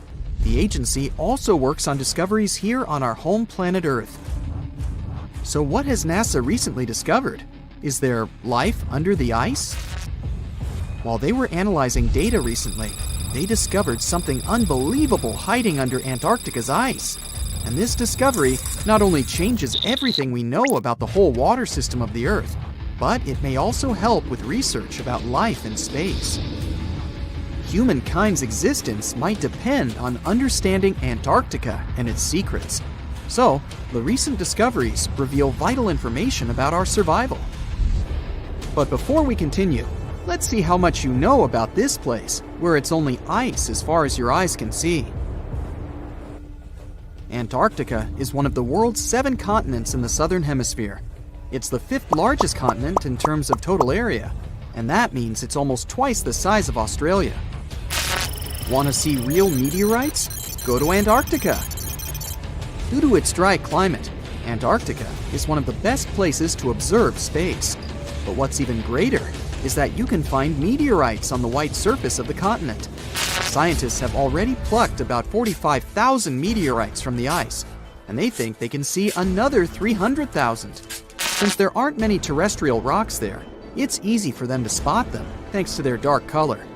Antarctica's dry desert environment also helps preserve them, even the ones that fell to Earth more than 1 million years ago. And can you imagine any volcanic activity in Antarctica? It's hard. But this place is where fire meets the ice. West Antarctica is where most volcanic activity occurs. Scientists recently found that 138 volcanoes exist in West Antarctica alone. Wow! You would think that Antarctica is always cold, but no. Its coastal regions can get as warm as 50 degrees Fahrenheit. But have you ever wondered what Antarctica would look like if there were no ice? It may seem unimaginable now, but it was not always covered by ice. That was 34 million years ago, though, so nobody could tell how the continent's surface would be without the ice. But NASA changed that. They generated computer simulations and created the most accurate map of it as of today. What they saw was incredible. The continent was not flat at all like it seemed. It's pretty bumpy with valleys, rolling plains, and high mountains. But this was nothing next to what they had discovered under Antarctica's ice. So, what is it? Drum roll, please. NASA found 2 new subglacial lakes. And what's even cooler about it is that they spotted these lakes from space. How is that? If your answer is high-tech satellites, then you're right. In 2003, NASA launched a satellite called IceSat. It measured ice sheet mass balance and cloud and aerosol heights. The satellite also helped create the ice-free map of Antarctica. In 2010, the European Space Agency launched the second satellite, CryoSat-2. It was for tracking the changes in the thickness of the ice. Then, in 2018, NASA launched the third one, IceSat-2, a follow-on to the IceSat spacecraft. It measured ice sheet elevation and sea ice thickness. It was NASA's most advanced Earth-observing laser instrument. It delivered the highest precision data. And when that was combined with the data from the other satellites, it was possible to spot these 2 new lakes near a pair of larger ones. But how is it possible that these lakes exist in the first place? The average thickness of most Antarctica ice is approximately 1.2 miles. However, it can get over 1.8 miles thick in some places, especially during the winter. So, you might think that there's nothing under there, but science says otherwise. It's not quite possible to see it with your bare eyes, but the continent's ice is slowly but constantly flowing in different directions under the force of its weight. But scientists could not figure out how water moved for many years. That started to change in 2007, when data gathered from the IceSat provided insight into what hides beneath the surface. They first discovered an entire network of meltwater lakes connected under Antarctica's fast-flowing ice streams, and there were hundreds of them. Scripps Institution of Oceanography glaciologist Helen Amanda Fricker figured that the elevation changes measured by IceSat happened because of the dynamics of these lakes. They did not hold meltwater statically. Instead, they were filling and draining continuously over time through a system of waterways. And as they did that, the ice above rose and fell. But where do they drain? The ocean, of course, and it drains a lot. A recent study, co-authored by Fricker, found that the drainage of one lake flushed as much as 198 billion gallons into the ocean in only 3 days. Countless mysteries about how nature works are still waiting to be solved. But finding the 2 new lakes will give scientists a better picture of how fast the Antarctic ice sheet will change as the climate gets warmer, and how this will affect global ocean currents and sea level rise. The filling and draining cycle of the lakes also caused the ice sheet to suffer cracks and crevices. So, the information they find from these new lakes will also give them a better understanding of the damage on the surface of the ice. They will also be able to assess how this filling and draining system influences the speed at which ice slips into the oceans and seas. And that means they can evaluate how the added fresh water may alter marine ecosystems. This discovery may also suggest whether life is under the ice. Wow! Scientists drilled through about 3,504 feet of ice and found that water samples taken from one of the lakes contained approximately 10,000 bacterial cells per milliliter. Such a high number of bacterial life is a good sign, because that means the icy waters might also support higher life forms, such as microanimals, and one of these new lakes might even be their home. But the most exciting thing is that the new lakes might help them understand whether life on other planets is possible. Scientists believe any life below the frozen surface of the planet Mars might follow the patterns seen in Antarctica's lakes. So, there is a possibility that they might find critical new information on the type of life that may have existed on the red planet. You wouldn't want to be there during the winter, though. The lowest temperature on Earth you can experience is negative 128 degrees Fahrenheit. In 2010, there was an even lower temperature of negative 135 degrees Fahrenheit, and you may feel this cold much worse due to the strong and dry winds. Did you know that the size of the ice surface on Antarctica also changes throughout the year? It's about 1.2 million square miles during the summer, but when it's winter, it grows to 7.3 million square miles. Yet, despite the change, it remains the largest piece of ice on Earth. Sorry, Arctic, you lose. Do you know these cute little penguins? Consider these animals the locals, because there is no native population in Antarctica. It's a no man's land, because no single country owns it. But do you know who really owns it? 5 different species of penguins, seals, and killer whales. Ha ha. Despite the continent's harsh conditions, you can visit it as a tourist for fishing and research purposes. Around 5,000 people reside on the continent during summer at research stations. But when winter comes, the number naturally drops down to 1,000. Antarctica's ice blanket makes up 70% of the world's freshwater reserves. Imagine what would happen if it melted. The global sea levels would be raised by almost 200 feet. Consider Lake Enigma. What a fitting name. It's already strange enough because it's not even supposed to exist. But now, we stumbled upon actual life deep beneath it. And this just might help NASA in their search for life in outer space. The lake lies deep in the icy heart of Antarctica, so it's not really a water pool like we're used to, more like a lake-like block of ice, or so we thought. Just recently, Italian scientists discovered a secret that had been buried for ages, an actual body of water, and in this water, life is thriving. Various microorganisms, and even some weird little hunters. Which is super weird, since Enigma sits in a remote and harsh corner of our planet, the northern Victoria Land in Antarctica. The entire South Pole is cold, but in this place, temperatures can plummet to a horrifying minus 41 degrees Fahrenheit, though on average it's around 7. Chilly. Like we said, this lake shouldn't even be there at all. Antarctica is technically the largest desert on Earth, even though it's covered in snow, because it's super dry. There are zero rains, truly little snowfall, and the sun barely evaporates anything. And even if there is some water, the insane winds make sure to dry everything out super quickly. Putting on our thinking caps, this lake should lose an unimaginable 7 million cubic feet of water every year. Yet, the water remains. Why? No one knows. Scientists say there could be something deep underground that refills it constantly. They just have no idea what that might be. Maybe deep underground rivers, melting ice, or something else entirely. But hence the name, the Enigma Lake. The block of ice we mentioned is permanent and super thick, at least 36 feet of it, and that's higher than a 3-story building. So researchers decided to check out if there's anything beneath it.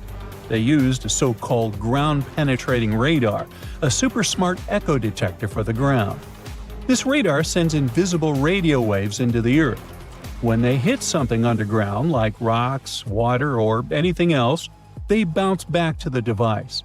By measuring how long it takes for the signal to return and how strong they are, we can determine the distance and what exactly the radar hit. That's how animals like bats, whales, and dolphins can see underwater. And we humans stole this cool nature idea to research buried structures and hidden caves. Scientists used this device all over the Enigma surface. This way, they were able to create an entire map of this under-ice world beneath. The water itself wasn't surprising. It's the unique ecosystem in it that shocked them. Unfortunately, no secret monsters or extraterrestrial secrets this time. But there are microorganisms there that may not exist anywhere else on Earth. Somehow, these creatures have managed to survive in complete isolation and extreme cold. It's not that we don't know these microorganisms, we've met them before, just not exactly like this. There are a couple groups hanging out down there. The first one is Bacteroidota. They love breaking down complex molecules, especially in your stomach, and help digest tough plant fibers. They mostly hang out inside us, but in the outside world, we might occasionally find them in soils and oceans. Then Actinobacteriota, genius chemists among bacteria. They decompose organic materials and help the soil get healthier. They're also famous for producing antibiotics, so we owe a lot of our medicine to them. The third one is Pseudomonadota. These guys weren't a surprise. They're crazy adaptable. They can thrive pretty much anywhere, from soil to water to the human body. Some of them are good, helping plants grow and in nutrient cycles, but others can be opportunistic pathogens. Ooh, bad guys.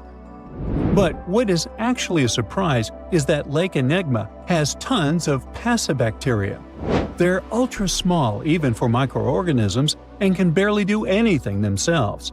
So they prefer to live in symbiosis or be little parasites, relying on their hosts for nutrients and other necessities.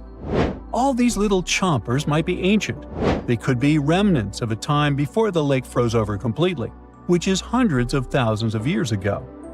It's simply weird to encounter these bacteria in the Enigma Lake, especially the little parasites. Passibacteria usually love low-oxygen environments, but this lake is very oxygen-rich, not even mentioning an almost 40 feet of ice above. So all this means that even though we know who these guys are, this specific species might be new to us. They could have evolved with some unique adaptations and abilities using the lake's unusual chemistry. They probably rely on a super simple and delicate food web. Some of the microorganisms produce energy from light, well, whatever light gets down there, or the lake's chemicals. The symbiosis guys most likely survive by living on or inside their neighbors. Yep, these microscopic creatures hunt each other. Nope, things can't be peaceful even in a place like that. If we find out what their secret to survival is, we might learn more about chemistry, medicine, and even extraterrestrial life. Because if life can endure such extreme conditions, then it can probably appear pretty much anywhere, including our closest neighbors, Europa or Enceladus, the moons of Jupiter and Saturn. They definitely hide oceans beneath their frozen surfaces, And now there's a very high chance there might be some life there. Antarctica must be the closest thing we have to extraterrestrial exploration before we actually land on other planets. It's full of hidden mysteries and surprising creatures. Even outside of Lake Enigma, the South Pole harbors life. Just take the McMurdo Dry Valleys, which are often referred to as Earthly Mars. These are among the most mysterious and extreme places on our planet. They're stretching across Victoria Land in Antarctica, and this is one of the driest places on Earth. Makes sense if you remember the name. Surprisingly, unlike other parts of the South Pole, this land is almost entirely devoid of snow and ice, just lots of super cold ground. There might even be some sand dunes nestled here and there between the rugged mountains. The ground is mostly covered in loose gravel, scattered with ancient rocks made of granite, and something interesting called gneiss, just spelled differently. It's the type of rock that's been through a lot, literally. It's usually born when granite and sedimentary rocks have to endure insane pressure or horrifying heat for a while, a process called metamorphism. These conditions are so intense that they literally rearrange the minerals into layers. That's why gneiss has such beautiful foliated looks. It's the planet's version of baking a layered cake. It's amazing because this place is almost exactly the way it was millions of years ago. These valleys are frozen in time, and they give us a little glimpse into Earth's distant past. And that includes life. Once again, local winds are absolutely terrifying gusts of cold air racing downhill, and they evaporate snow faster than it can even melt. So, logically, you shouldn't find much water here, not even mentioning life. But somehow, you can still stumble across frozen lakes and saline ponds in the dry valleys. And local life stretches all reason and our understanding of biology. It exists inside the rocks themselves. Microorganisms are hidden in slightly moist cracks and crevices. Deep inside, there's endolithic bacteria. These guys are super chill. Instead of moving around like other microorganisms, they always stay put inside their little rocky homes. How do they survive? Through photosynthesis.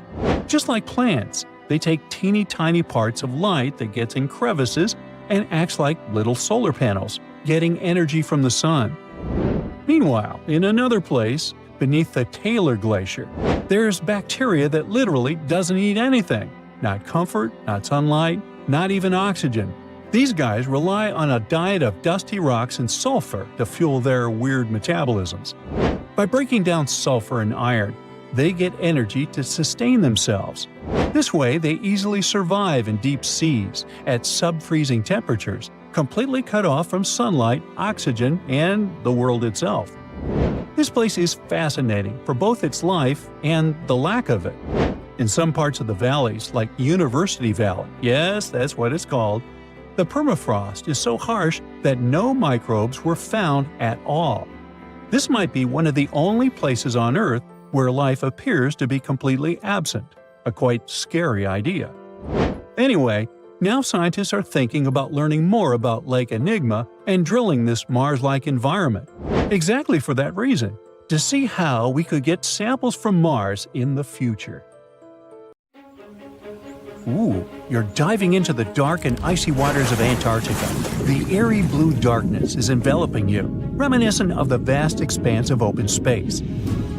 In these depths, where you least expect to encounter any living creature, you suddenly hear a loud, strange sound. A quacking noise, as if a giant duck was hidden in the deep.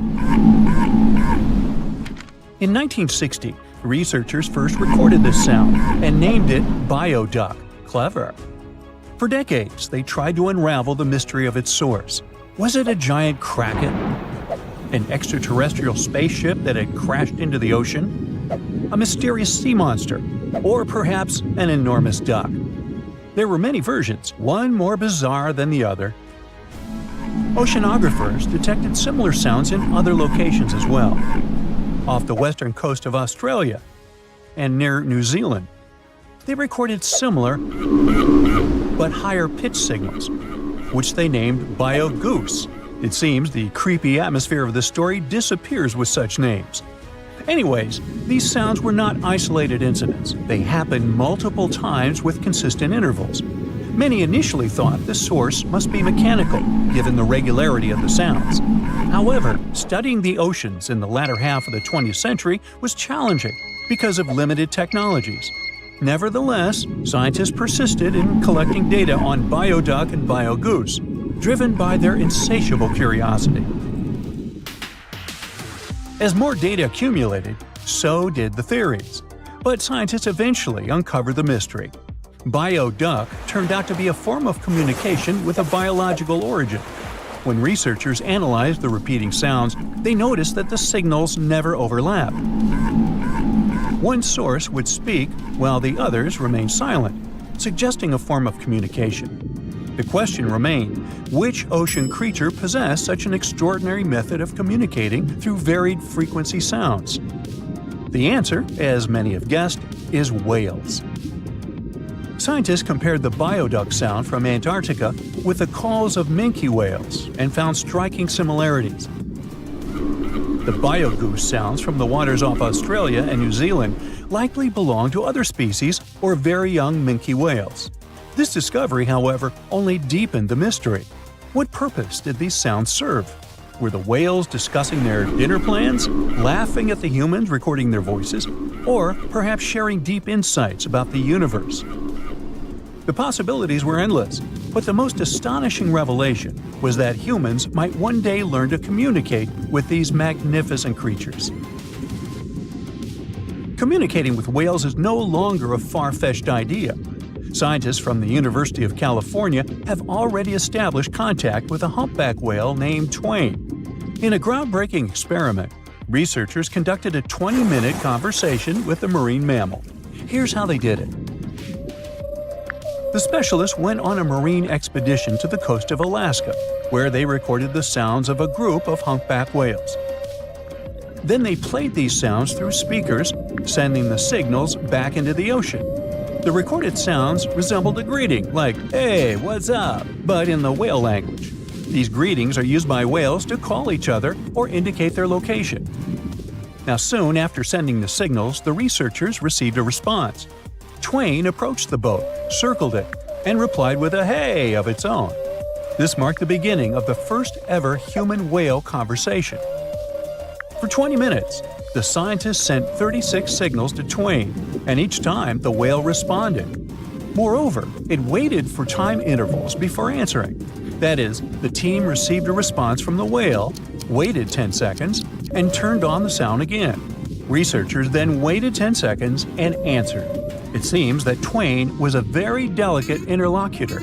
Maybe it was a gentleman in the whale world, who knows? Or maybe it was simply intrigued by the unusual interaction. The signals used in this communication belonged to a group of whales that included Twain. It's likely that the researchers had recorded Twain's own sounds and used them to communicate with it. In a sense, Twain was conversing with itself. Now let's continue our journey and venture into the deepest oceanic trench on Earth, the Mariana Trench. A quick reminder, the Mariana Trench is a colossal chasm in the ocean floor, stretching over 1,500 miles south of Japan and reaching a depth of nearly 36,000 feet at its deepest point. To put that into perspective, the height of the Burj Khalifa, the world's tallest building, is like 1/10 of the Mariana Trench's depth. Now imagine this. In this deep, dark abyss, scientists recorded a strange sound.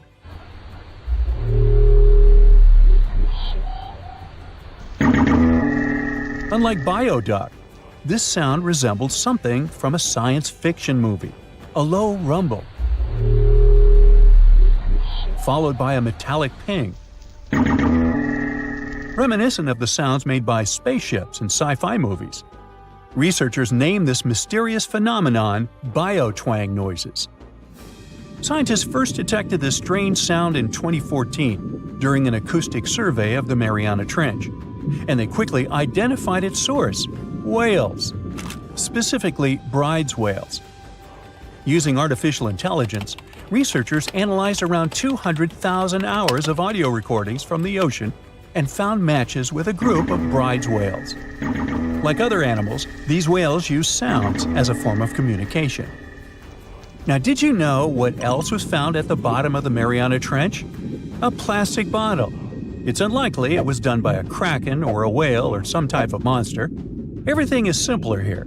The bottle ended up there because of a human. But that's a topic for another video. Okay, let's deal with one more sound. No whales this time, just a mysterious sound in the loneliest place on Earth. This place is called Point Nemo, and that's why it's so lonely. Located in the South Pacific Ocean, Point Nemo is the most remote spot from any land. The nearest island is 1,450 nautical miles away. It's about the same long distance from land in all other directions. Moreover, here, there's almost no marine life, since few water currents reach this spot, and therefore few nutrients are supplied. In a sense, it's a water desert.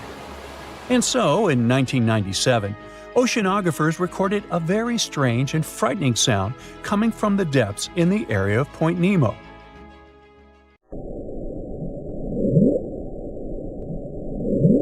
It was something gigantic and scary. People called it the bloop. As soon as journalists found out about this phenomenon, people around the world began to invent the most fantastic versions. The most popular of them was that the sound source was a giant sea monster, kraken, or some other creature. The hype around the bloop didn't last very long. Scientists managed to find out the nature of the mysterious noise. It turned out it belonged to an iceberg.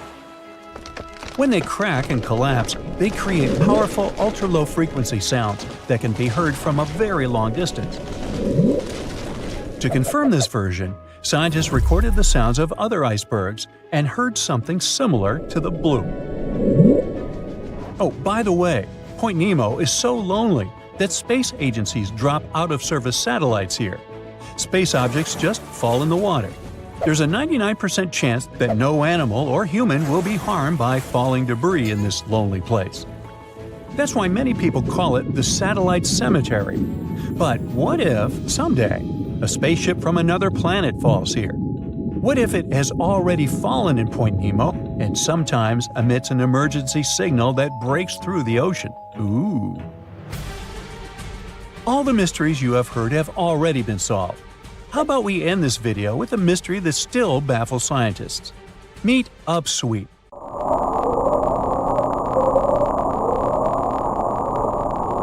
One of the most mysterious sounds ever recorded in the ocean.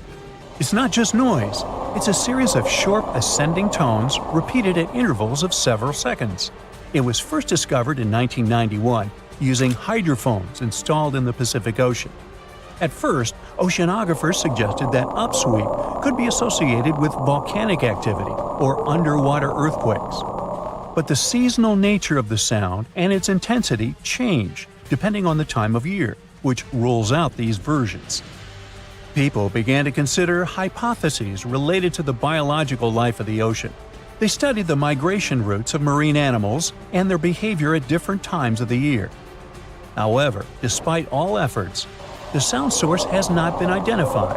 Some studies suggest that upsweep may be associated with certain species of fish or other marine animals that make sounds for communication or navigation, but no one has been able to prove it. In December 2016, a bombshell revelation rocked the world of classified intelligence. WikiLeaks had released top-secret Pentagon documents exposing a hidden war between the U.S. Air Force and unidentified flying objects. According to these explosive files, the center of this interstellar conflict was none other than Antarctica, Earth's most remote and enigmatic continent.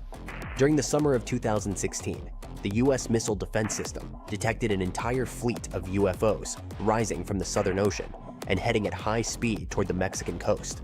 American fighter jets were immediately scrambled, but just as suddenly as they appeared, the mysterious objects vanished from radar, leaving behind only questions and ripples of fear in high-ranking circles. And this, insiders claimed, was only one of many such encounters in a long-running, covert battle beneath the ice. The story spread like wildfire across forums, alternative news sites, and YouTube channels. eyewitnesses reported that the surfacing UFOs created enormous waves, damaging ships in the area. Other reports spoke of alien bases discovered deep beneath Antarctic ice, with entire zones marked off-limits to the public. Some even claimed that Russian President Vladimir Putin was being briefed on secret skirmishes between US forces and non-human entities. The truth seemed ready to explode into public view. But how much of this is real? And did WikiLeaks actually publish such world-shattering documents? Since 2010, WikiLeaks has indeed released hundreds of thousands of files, diplomatic cables, military reports, and surveillance data. While some documents reference unusual aerial phenomena, none mention extraterrestrial conflict in Antarctica. The story's origin can be traced to a post on European Times, a dubious website known for spreading unverified claims. It cited anonymous Russian intelligence officers as the source. From there, the tale snowballed through conspiracy blogs that forged fake scans of supposed US documents, complete with seals, signatures, and official stamps. Yet under closer examination, these documents crumble. Fonts are inconsistent with military formatting. Signatures are copy-pasted from unrelated sources, and crucially, no corroborating evidence exists. Why did this theory stick? Despite its shaky foundation, the story refuses to die. Why? 1. Real secrecy in Antarctica. The continent is governed by strict international treaties. Military activity is restricted, creating a veil of mystery that invites speculation. 2. Historical myths. Tales of Nazi bases, ancient alien ruins, and lost civilizations buried under Antarctic ice have long fueled the imaginations of conspiracy theorists. 3. Real UFO sightings. The US military has confirmed encounters with unidentified aerial phenomena, such as the famous 2004 Tic Tac incident, adding legitimacy to UFO narratives. 4. The WikiLeaks halo. For many, anything associated with WikiLeaks automatically seems credible. That association lent weight to the fabricated documents. Antarctica's vast, silent expanse is a fertile ground for myth-making. From secret bases to wormholes, the continent has become a canvas for every kind of fantastical speculation. Even real locations like Lake Vostok, a subglacial lake Russian scientists spent decades drilling into, have been dragged into alien lore despite zero scientific evidence. Unusual military flights near Antarctica in 2016 and 2017, including Boeing RC-135 reconnaissance planes, added fuel to the fire. Officials cited training and climate research, but to believers, they were part of a hidden campaign against otherworldly threats. The tale of a secret UFO war exposed by WikiLeaks is thrilling, but ultimately, it doesn't hold up. There's no credible documentation, no trustworthy sources, and no confirmation from WikiLeaks itself. Like many conspiracy theories, this one blends fragments of truth with layers of fiction, creating a narrative too seductive to let go. But seductive isn't the same as true. Behind the allure lies a stark reality. No aliens, no Antarctic war, just another myth, thriving in the shadows of secrecy and our eternal hunger for the extraordinary.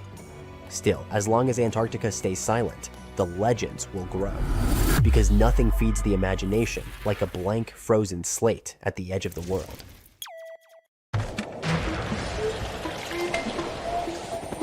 There's not much to do in Antarctica except scientific work.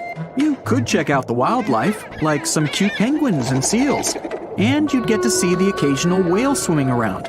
Antarctica is one of the biggest lands out there that's only inhabited by scientists and researchers from all over the world. These scientists dug a hole through some pretty thick ice to study the ancient air and how the atmosphere cleans itself. They used a special drill and dug a clean cylindrical hole 450 feet below the surface. Some of this ice can be up to 800,000 years old and is a good indicator of what the climate was like in the past. It's like checking out tree rings to determine how old a certain tree is, except it's more complicated than that. After the effortless digging, they decided to drop some ice to the bottom of the hole to see what would happen next. they heard some really unusual sounds.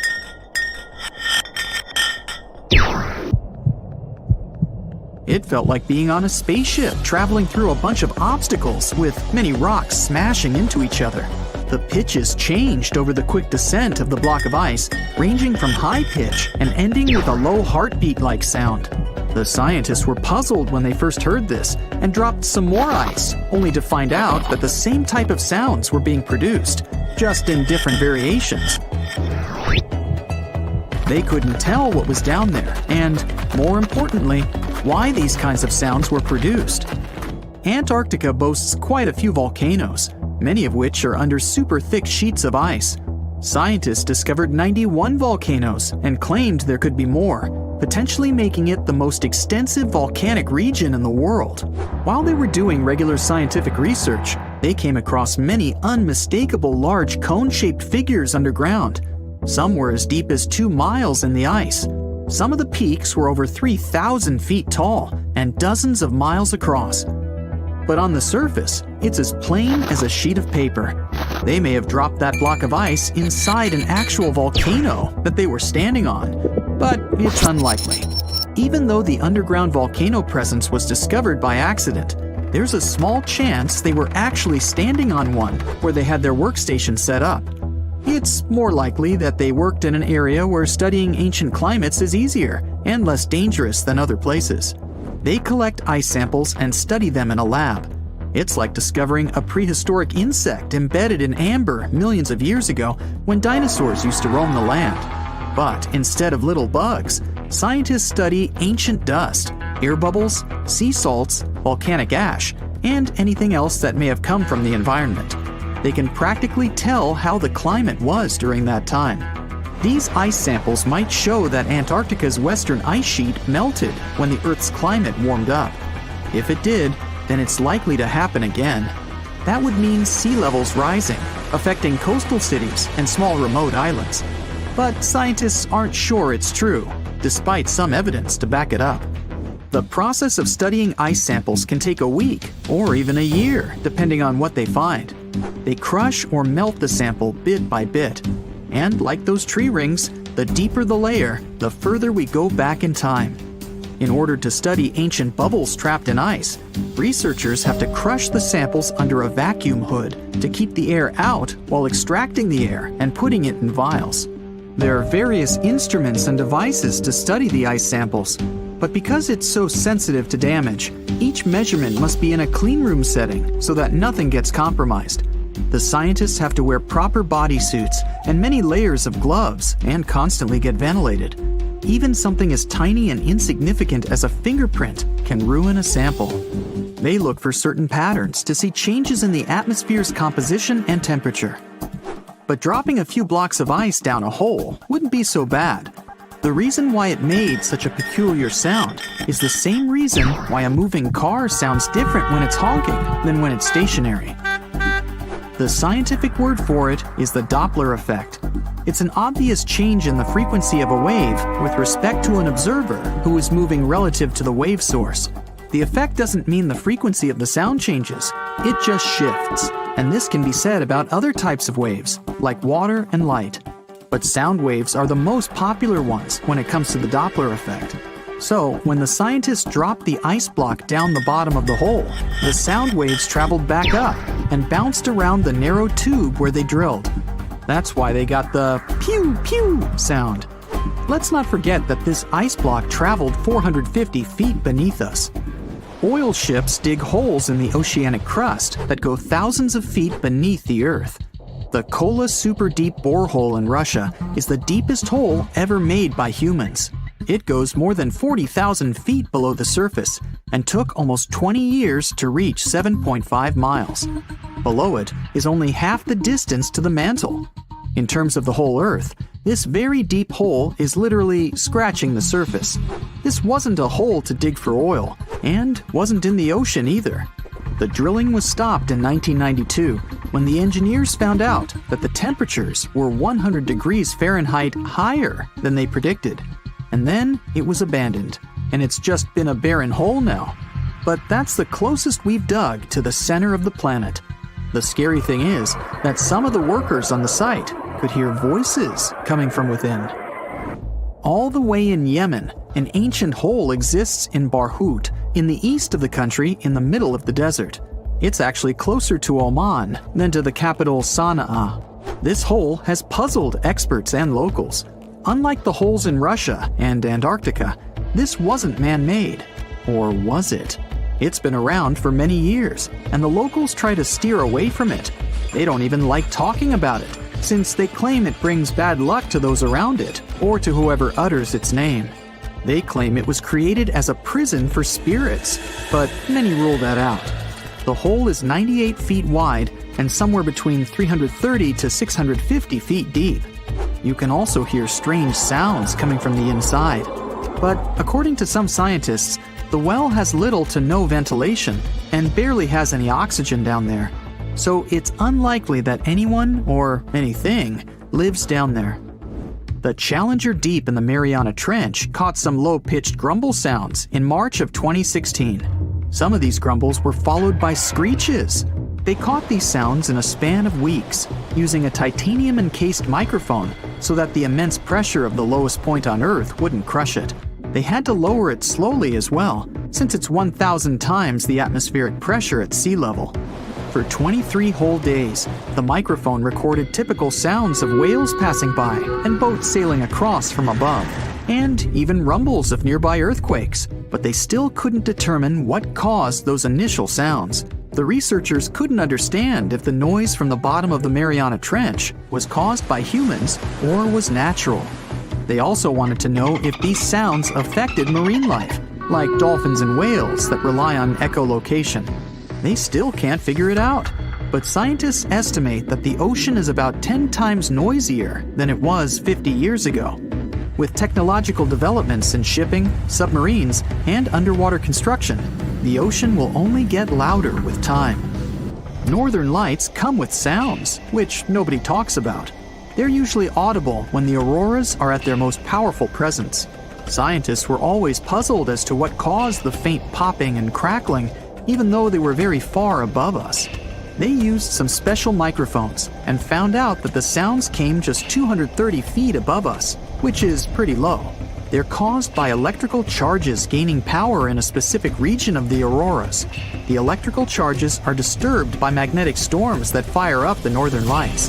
As a result, some tiny sparks are released into the atmosphere, causing the faint crackling and popping noise. Meet Otzi, or the Iceman, a natural mummy.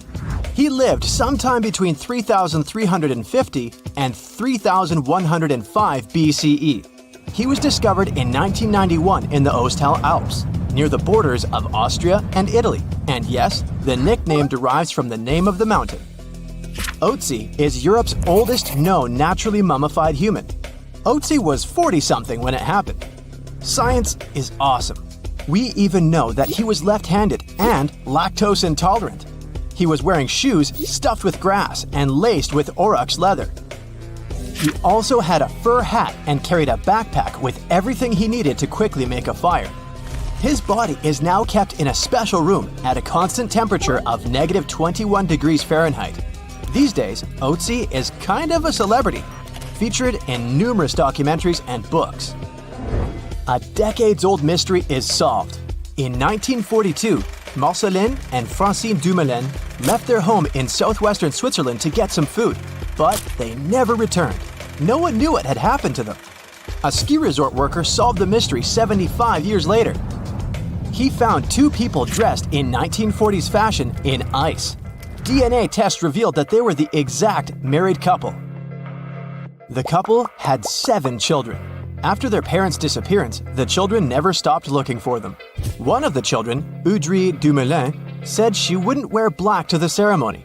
She thought that white would be more appropriate since it represented hope, which she never lost. I'll take you back to 2016, an ordinary summer day. A gold miner was traveling in search of gold in Canada. He spotted something in the melting ice. He got closer. A treasure greeted him. Well, a treasure for science. The miner found the oldest and most complete wolf mummy ever discovered in the world. This wolf, was part of an ecosystem that no longer exists today. The local people named the 57,000-year-old pup Zur, meaning wolf in their language. Experts have been able to get a glimpse of what Zur's life was like thousands of years ago. They've discovered that she mainly ate fish and other seafood instead of large mammals. Previously, scientists assumed that Yukon wolves mainly fed on bison or musk oxen during the Ice Age. You're hiking Mont Blanc in the French Alps. You see a small metal box blinking at you from under the ice. You slowly approach it. Oh, it's full of jewelry worth $340,000. This is a real story. The person who found the box handed it to the police. It turned out that there were hundreds of diamonds, rubies, emeralds, and sapphires inside. The markings said, "Made in India." Police already knew there were two major incidents regarding Indian Airways around the area, but they dated back to 1950 and 1966. The box had been hidden under the ice for at least 5 decades. Experts couldn't identify the owner of the previous gems. They believed that the box belonged to a passenger who was going to New York to sell the jewels. Well, let's hope the buyer didn't make any prepayment. Every year, new stuff comes to the surface in the area when ice melts. For instance, newspapers with headlines from the time when Gandhi became India's prime minister. Climbers also routinely find luggage and other personal items there. Let's travel 39,000 years back in time. Meet Yucca, the woolly mammoth. Yucca is special because it's the best preserved mammoth ever found. Local tusk hunters discovered it in 2010. Yucca became a natural mummy thanks to the ice preserving it. Scientists made analyses that revealed that Yucca was a 6-year-old female mammoth. Now, how about some ice worms? Yes, those do exist. They live on glacial ice in Alaska, Washington, Oregon, and British Columbia. They spend their whole life on ice. You can see them on the surface of glaciers 2 times a day, in the evening and in the morning. They go up to feed on snow algae.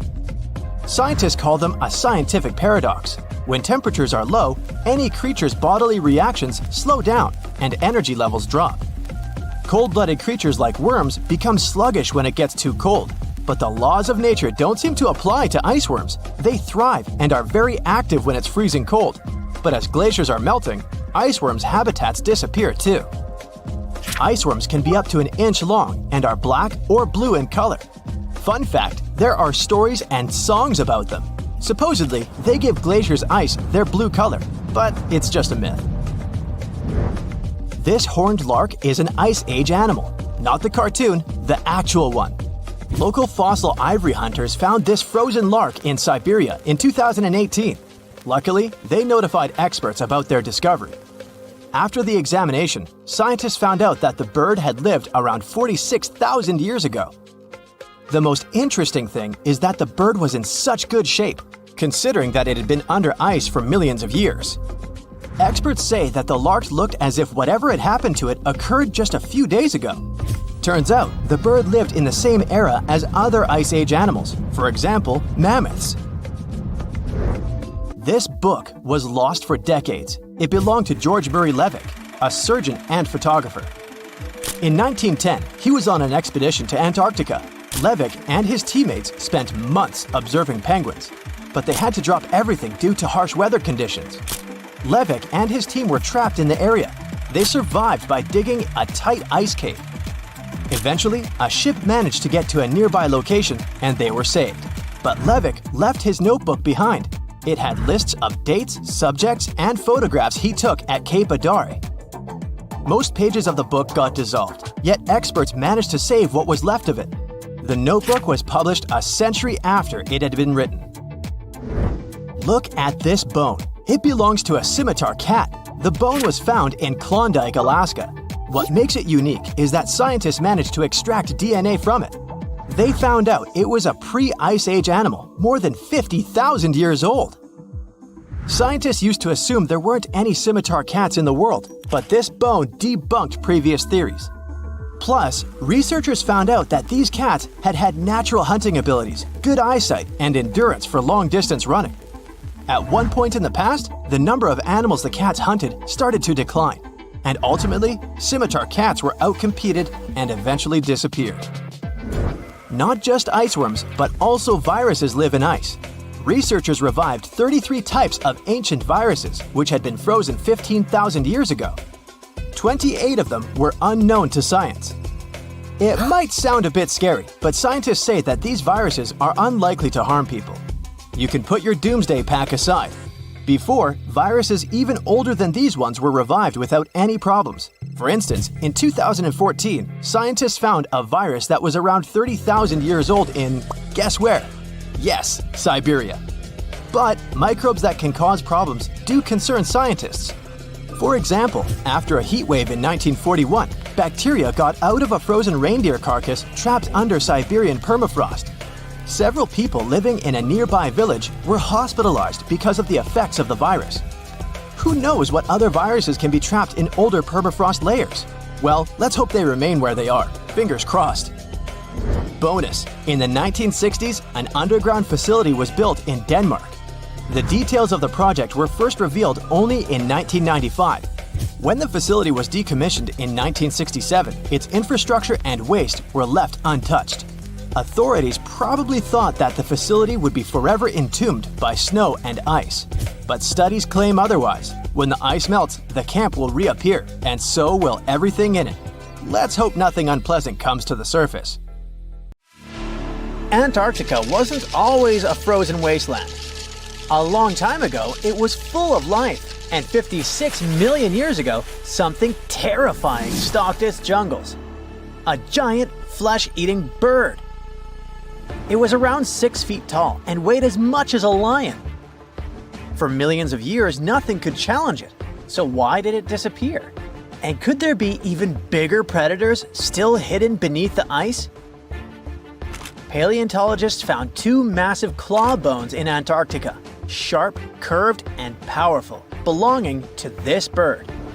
They were dug up from the Epresian-aged rocks of Seymour Island, which means they're around 40 to 50 million years old. Their shape left no doubt. These were the so-called terror birds. Their scientific name is Forus raceti, some of the most fearsome predators to ever walk the earth. They were flightless and didn't even need wings. Instead, they could sprint at breakneck speeds, like ostriches from a nightmare. For millions of years, these birds ruled South America. But now, for the first time, their presence has been confirmed in Antarctica. No surprise here.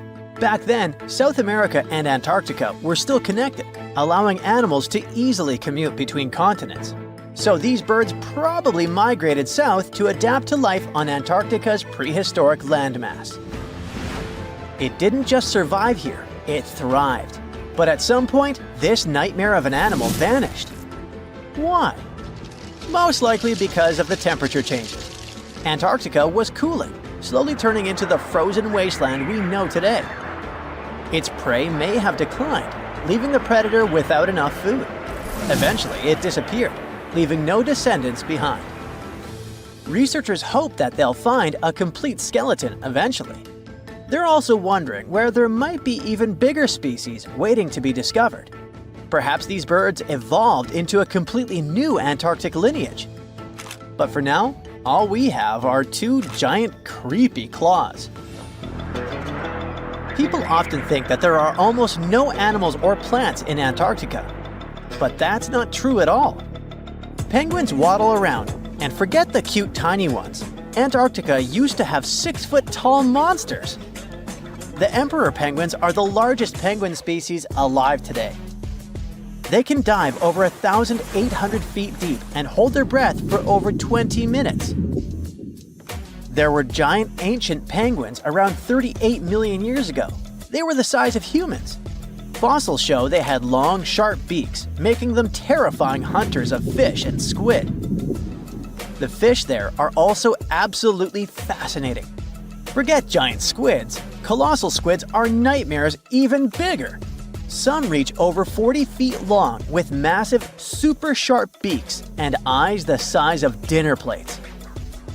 Finally, orcas, the apex predators of the Antarctic Ocean. They hunt in packs, working together like a wolf pack of the sea to take down seals, fish, and even massive whales. There are even tiny plants like moss and algae, Antarctic hairgrass and pearlwort. They somehow survive against all odds. There are many other myths going on about Antarctica.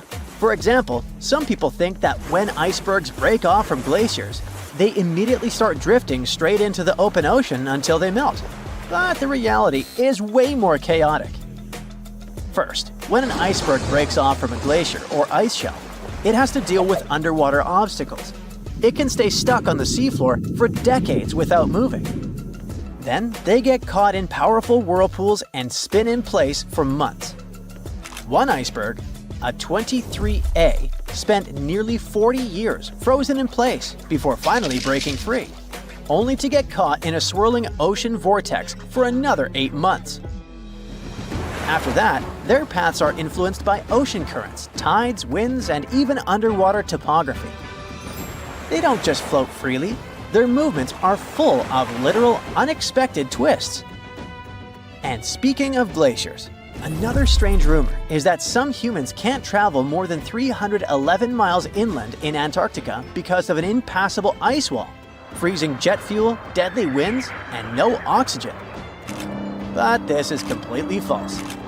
Antarctica has been explored by planes, vehicles, and even scientists on foot. There's an entire research station sitting at the South Pole. People live there all year long. The ice wall is real, a massive ice cliff rising above the ocean. But that isn't some secret barrier, it's an ice shelf. These are thick slabs of ice that form when glaciers slowly flow off the land and spread over the ocean. Almost 3/4 of Antarctica's coastline is made up of them, but they don't form some giant ring around the world. Antarctica is one of the most extreme places on Earth, but we've conquered its challenges and we keep learning more about it every year. That's why every year, millions of dollars are poured into keeping research stations running, protecting wildlife, and making sure the people who live there have everything they need. But where does all this money go? Well, Antarctica stations are basically small cities. There's electricity, heating, water purification, food storage, and medical facilities. The biggest station, McMurdo, is basically a town with over 1,000 people in summer. It has everything from a fire station to a gym. The South Pole Station is super deep inland, so it's one of the hardest places to supply. Getting food and fuel there requires airplanes flying thousands of miles in extreme cold. But the internet loves a good mystery. When Google Maps revealed what looked like a massive doorway in Antarctica, conspiracy theorists went wild. People joked about everything from Bigfoot's vacation home to a secret base, or even a Star Trek spaceship hangar hidden in the ice. But there's a way simpler and less exciting explanation. It's actually a grounded iceberg, a chunk of ice that got stuck in shallow water and is now slowly melting. As ice moves across the landscape, it flows around bumps and obstacles, creating odd shapes. The process of melting, breaking apart, and refreezing can carve ice into unexpected forms. Antarctica also has incredibly strong downward-blowing winds that sculpt ice into dramatic formations over time. No secret doorway, unfortunately. And speaking of doors, for years, Ushuaia, Argentina, has been called the gateway to Antarctica, the last stop before the icy continent, the place where expeditions begin. But there's another option. Punta Arenas, Chile. Let's compare them. Ushuaia is closer to Antarctica. It's the top departure point for tourists going on cruises. But no regular flights to Antarctica. No major scientific bases operating from here. It's basically controlled by the military, which refuses to allow private flights, only commercially operated ships. Yes, Punta Arenas is further from Antarctica, but 22 countries and global organizations use it as their main base. There are regular flights to Antarctica happening there every year. private airlines can actually operate here, making it the real air connection to Antarctica. Ushuaia may have the best location physically, but Punta Arenas actually runs the show. Argentina made a huge error in picking its Antarctic airbase. Instead of setting up a simple, accessible base at sea level, they built Marambio Base, very high, on rough terrain, completely impossible to reach by land. Everything has to be flown in by helicopter, making operations slow, expensive, and frustrating. For 50 years, Argentina stubbornly stuck to this bad decision, while Chile set up efficient, well-planned bases that the world now uses. If things don't change, Ushuaia will be nothing more than a tourist stop. But what's terrifying is that Antarctica seems to be returning to its past. It's supposed to be the coldest place on Earth, but something shocking happened just recently. For the first time in recorded history, temperatures in Antarctica broke 68 degrees Fahrenheit. This continent is buried under miles of ice. Usually, temperatures there can drop to minus 112 degrees. But in the winter of 2020, scientists recorded an insane 69 degrees on Seymour Island, hotter than many places in Europe at that time. Scientists believe there are several reasons for that.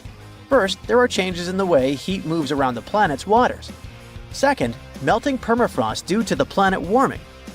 It looks like the climate is changing faster than expected. Antarctica. It was once a green land full of dinosaurs, but now it's a frozen continent bigger than that of the US that doesn't belong to anyone.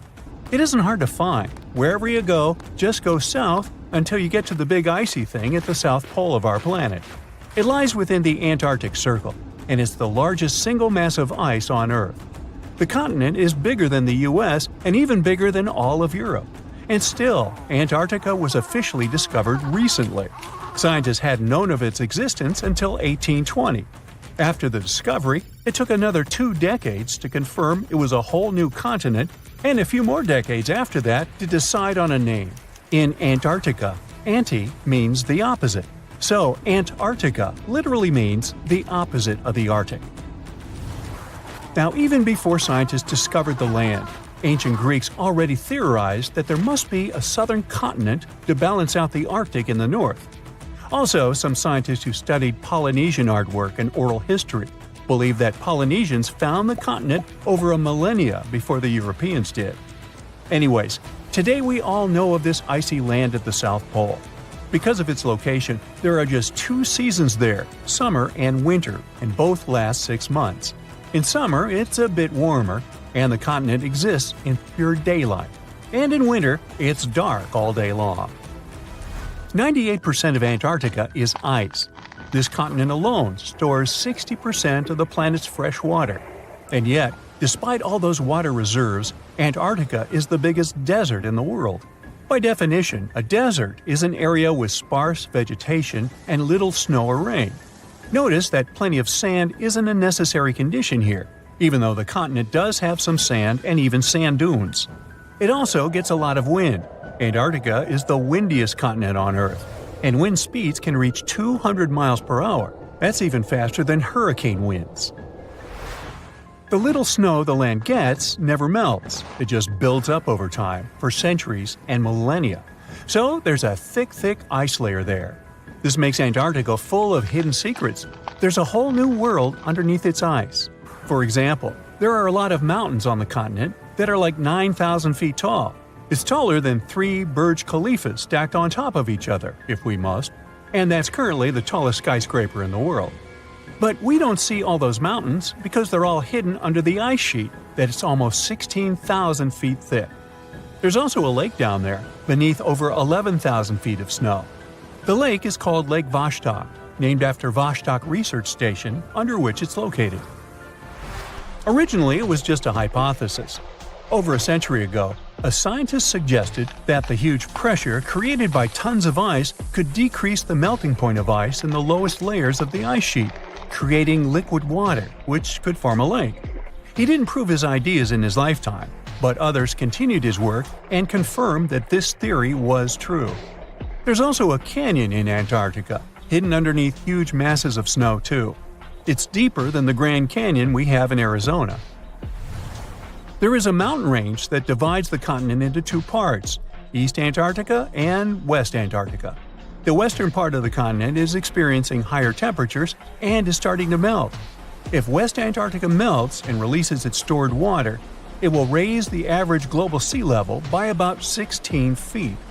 That will be enough for some cities all over the world to completely disappear. Perhaps the first to turn into a water world will be Thailand's capital Bangkok, which is just 5 feet above sea level. Then it will be Amsterdam in the Netherlands, followed by Ho Chi Minh City in Vietnam, Cardiff in the UK, and New Orleans in the US. People do a lot of work in Antarctica now, residing there for many months at a time to study this mystery of a continent. Over the years, even a few children were born there. But it's not a country, and the land doesn't belong to anyone. It's governed by the Antarctic Treaty System, an agreement of peaceful research and collaboration that suspends all territorial claims. It was first signed by 12 nations, and now there are 59 supporters, half of whom have decision-making powers. The continent is occupied all year round by researchers from all over the world. There are about 5,000 people living there in summer and about 1,000 in winter. Yet no one is a permanent resident there. People come and go, and the scientists take turns spending time there. The average yearly temperature there is negative 30 degrees. But there was a time when Antarctica was about as warm as Melbourne, Australia is today. It was about 40 to 50 million years ago. I wasn't around then. But the continent had green forests and dinosaurs roaming its land, chilling in the sun in a 63-degree Fahrenheit environment. That was before penguins.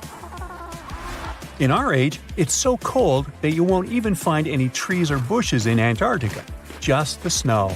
The only plants that can thrive in such extreme temperatures are lichens, moss, and algae. People can't stand such freezing conditions for lengthy periods of time either, so the continent has never had any indigenous population. Well, that is, if we don't count penguins, seals, whales, and a few other types of birds that live there now.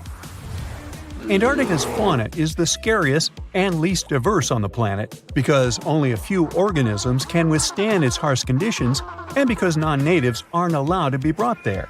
So, if you decide to travel to Antarctica with your cat, well, you can't. Hey, I don't make the rules. But those few species that live on the South Pole totally own the place. There are no more than 5,000 people there and around 20 million penguins. They are a kind of settlers, though. Penguins' first ancestors lived in Australia and New Zealand. There are still a few penguin species there, including the smallest penguin on Earth that is just 1 foot tall. Still, most of the penguins migrated to Antarctica at some point, possibly because they were attracted by the greater food supply there. It's not the cold that made them like the land. It turns out, most penguins leave the continent when the summer ends. The only ones that stay there are male emperor penguins, and they do it to warm and protect eggs left by their mates. But where do all the other penguins go? At first it was a big mystery even to scientists, but then they attached some tiny location devices to the legs of a few of these animals and figured it out. Penguins go to live in the southern oceans while it's too cold in Antarctica. None of them go ashore for half a year until they get back to the continent. When they come back, it's when those eggs, left for male penguins to nurture, start hatching, and so penguin families can be together when it happens. Penguins eat different fish, and the ocean is full of those despite its cold temperature. In some areas, water can reach below freezing temperatures because it's salty. But fish don't freeze there because they have antifreeze proteins in their bodies. Then there are also about 1 million seals in Antarctica. They like fish too, and they can hold their breath underwater for 2 hours. They see way better underwater than in the bright light of the day, and they also use their whiskers to locate food. Their breathing holes in the ice can freeze while seals are away, and they must use their teeth to make a new one. Seals can even sleep underwater and then resurface occasionally to get some air without waking up. I can appreciate that. In 2011, scientists from Chile found a weird-looking fossil in Antarctica that looked like a squashed football. Almost 10 years later, the rock just sat on a shelf in Chile's National Museum of Natural History with no specific label. It went by The Thing in the museum because it looked like something from a science fiction movie. When the scientists finally got their hands on the strange fossil, it turned out it was actually a giant softshell egg from around 66 million years ago. This one is more than 11 inches long and 7 inches wide. A regular chicken egg is just 2.5 inches long, and an ostrich egg is almost 6 inches long for comparison. So, The Thing won the title of the biggest softshell egg ever found and the second largest egg of any animal we know of. The only bigger egg that was ever found was that of the extinct Madagascan elephant bird, which is also 1.5 times as tall as Michael Jordan. The bird, not the egg. The Antarctic egg is also special because it's the first fossil ever found in this part of the world. So, whoever left it there must have been one big creature, probably a giant sea turtle that lived long ago, like a mosasaur. This is surprising because most scientists thought these creatures didn't even lay eggs. So this discovery could change what we know about them. The egg is also unique because it has a thin eggshell and no pores, which is totally different from most dinosaur eggs. It actually looks more like the eggs of lizards and snakes, but it came from a giant creature related to these animals. No known dinosaurs or flying reptiles from that time and place were big enough to lay such a huge egg, so it must have been a mosasaur after all. But we can't be 100% sure. Scientists did a lot of work and studied 259 types of living reptiles, like lizards and snakes, and their eggs. From this, they figured out that the mommy who laid the egg was probably at least 23 feet long, not counting her tail. During the late Cretaceous period, this part of Antarctica might have been like a nursery. Paleontologists have found bones of tiny mosasaurs and plesiosaurs in the same area, along with bones from the grown-up ones. Archaeologists in Norway made another cool but literally discovery and found dozens of arrows that had been hidden in ice for 6,000 years. They were melting out of a large ice patch in the high mountains, covering an area of about 45 football fields. In 2014 and 2016, when the summers were extra warm, scientists went to an ice patch called Langfoni to look around. They also found lots of reindeer bones and antlers there. Some of the arrows were whole and some in pieces, along with 5 arrowheads around the melting ice patch. This is more arrows than have been found at any other frozen site in the world. Some of the 68 found arrows date back to the Neolithic period, and the newest ones are from the 14th century of the Common Era. Ice is like the perfect time machine that can preserve whatever ends up there in an almost perfect condition. Langfoni became famous as one of the first ice patch sites after a local hiker found a 3,300-year-old leather shoe right next to its edge. Scientists are studying places like this to understand how people use these sites and how the ice patches from Norway to North America changed over time. Now, once upon a time, around 32,000 years ago, to be exact, a squirrel buried some seeds near a river in Siberia. Am I the only one getting the Ice Age vibes? Anyway, these seeds belong to a plant with cute white flowers. Thousands of years later, a group of scientists found these seeds buried deep in the frozen ground, about as far down as a 12-story building is tall. The seeds were surrounded by ice and bones of animals, like mammoths, bison, and woolly rhinoceroses. The mature seeds had been damaged, maybe by some squirrel, but some of the younger seeds still had good plant parts inside them. The scientists carefully took those out and put them in small containers to help them grow. And here comes the coolest part. They were able to grow the plants. Their flowers were shaped a little differently from the flowers of the same plant that grows today. After a year, the Ice Age plant even made new seeds. Based on this, the scientists suggested that permafrost could be a depository for an ancient gene pool, and we could find extinct species there and bring them back to life. Scientists on an icebreaker in Antarctica were looking for whales, but found something way more unusual. The camera behind the ship, which is as heavy as a car, detected 16 million ice fish nests on the floor of the Weddell Sea. The nests were located about every 10 inches in all directions and covered an area of 93 square miles. which is slightly bigger than the whole of Washington, D.C. The colony even had a distinct border, which was a line in the sand. The scientists were in the area because they were studying a special spot in the ocean where the water was a little warmer than the water around it. In this warmer water, they found tiny animals called zooplankton near the top.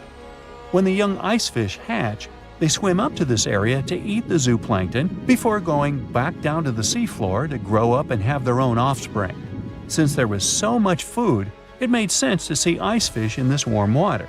But they didn't expect to find such a huge number of ice fish nests, much more than anyone had ever seen before.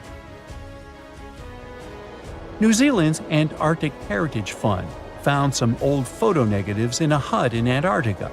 They turned out to be unique images from the Ross Sea Party. It was a famous failed expedition led by Ernest Shackleton. He wanted to become the first person to cross Antarctica by land, from the Weddell Sea to the Ross Sea, passing through the South Pole. But things went wrong when their ship, the Aurora, was blown out to sea. They had to use the hut from another explorer, Captain Robert Falcon Scott. His goal was to be the first person to reach the North Pole, but sadly, he didn't succeed either. The negatives were made of cellulose nitrate and were found stuck together in the small box. The Trust took the negatives back to New Zealand, where they carefully separated them and discovered 22 hidden images. Many of the photos were damaged, but the Trust could still recognize some familiar places around McMurdo Sound, a well-known area in Antarctica. No one knows for sure who took the pictures. In December 2021, some scientists noticed a strange mark on the Larsen Ice Shelf, a giant sheet of ice off the eastern coast of Antarctica. They thought it might be a river flowing under the ice, so they drilled down over 1,600 feet to check it out. They expected to find water, but they didn't expect to see that the water was full of fast-moving creatures called amphipods. The scientists also found that the water in the underground river had unusual layers of currents moving in different directions, which they still don't fully understand. Another surprising thing happened during their research. On December 20th of the same year, a volcano erupted far away in Tonga, and the pressure waves from the eruption were detected all the way down in the ice river in Antarctica. It shows how everything on our planet is connected, even in the most distant places. In 1952, an Air Force plane called C-124 Globemaster II crashed into a big mountain while flying from Washington to Alaska. Sadly, everyone on board, 52 people in total, didn't make it. The bad weather at the time made it hard to find the crash site, and even later, any attempts to locate it failed. But in 2012, a helicopter crew doing a training mission spotted the pieces of the crashed plane on a glacier called Colony Glacier in Alaska. They started looking for more pieces and confirmed it was indeed the missing plane. Since then, every summer for about a decade, different military groups have been helping in an operation called Colony Glacier. They've managed to identify 40 out of the 52 people whose lives were lost in the crash. The soldiers taking part in this mission take their promise seriously to never leave a fallen comrade behind. They believe it's their duty to bring back those who didn't make it. Another discovery comes from the Alps. In 1991, some hikers exploring the picturesque Alps stumbled upon a human body. It was half frozen in ice at the top of a mountain pass between Italy and Austria. At first, the local police thought it might be a mountaineering accident, but in a few weeks, archaeologists started claiming that this guy might have lived more than 5,000 years ago. They eventually gave the frozen fellow the nickname Ötzi. He was named after the nearby Ötztal Valley. He's become quite famous as the oldest ice mummy on record. Ötzi's frozen state might not be as unique as we thought, and that's where things get really cool. Archaeologists have another theory. See, at first, everyone was convinced that Ötzi marked the start of a cooler period because he had been frozen in the ice without any interruptions since he had lost his life. Yet, over the past few decades, Glaciers and ice patches worldwide have been melting away like ice cream on a hot summer day. Not just Ötzi, but other ancient relics like bodies, hunting gear, horse droppings, and even ancient skis started to appear. So, archaeologists say there are similar sites. They found quite a few, and they all fit perfectly into this growing field of glacial archaeology. It seems like as the world warms up, it will show even more ancient secrets from the deep freeze. Moving on to another amazing discovery. In 2018, William Taylor and Nick Jarman were exploring the snowy slopes of Mongolia's Altai Mountains. They found an ancient treasure trove hidden in the ice. Inside the trove, they found a well-preserved 3,000-year-old arrow shaft adorned with ochre markings. It was in pristine condition, a rarity for organic items that old. They found other items too, like a bronze arrowhead with bits of animal sinew still attached. All of these relics had been untouched for hundreds of years, since they had been locked in the ice. In Mongolia, rising temperatures have melted ice patches that remained frozen for centuries. Similar discoveries have been made in the Yukon, US, Italy, Siberia, and Norway. Thousands of sites have been identified. Yet, scientists are racing against time to document and preserve these artifacts before they're lost forever. The study of these artifacts challenges the definition of these environments as wildernesses and shows how indigenous people coexisted with nature there. Sometimes people find simple items too, as simple as a sandal. This one, discovered on one of central Norway's mountain passes, indicates that people used this route roughly 1,700 years ago. This suggests that there was less snow and ice in that area back then. The sandal, dating back to around 300 BCE, resembles Roman sandals of that era. Again, in Norway, hunters found an iron sword high up on a mountain, more than 5,250 feet above sea level. There's no nearby burial site, and it's puzzling why someone would have a sword in such a remote location. Archaeologists speculate that the owner might have become lost. Then, in 2011, unusual objects resembling giant slingshots began to emerge as the ice melted. Radiocarbon dating suggests that this particular object was crafted around 400 BCE. It measures over 3 feet long and has knife cuts. Those puzzled archaeologists until one team member recognized them as tang, or pliers, used to secure loads on sleds when transporting hay or leaving for animal food. People in the area used hay sleds with pliers until the 1950s, when tractors became more common. Now, let's get back in time to thousands of years ago. We can easily do that by looking at this woolly mammoth. This creature looks a bit like a cherished but slightly worn-out toy. This ancient giant, whose heyday was 39,000 years ago, is the best preserved mammoth ever found. Even its signature shaggy hair is surprisingly well preserved, having been trapped in glacial ice until its recent discovery in Siberia. This remarkable animal is stepping into the limelight in Yokohama, Japan. Scientists are running tests that might bring this extinct species back to life. When they stumbled upon this female mammoth, they uncovered a hidden treasure, a sample of her blood preserved beneath the ice. So they believe this ancient blood could hold the key to resurrecting the mammoth. They also found well-preserved muscle tissue. She was between 50 and 60 years old when she met her icy fate.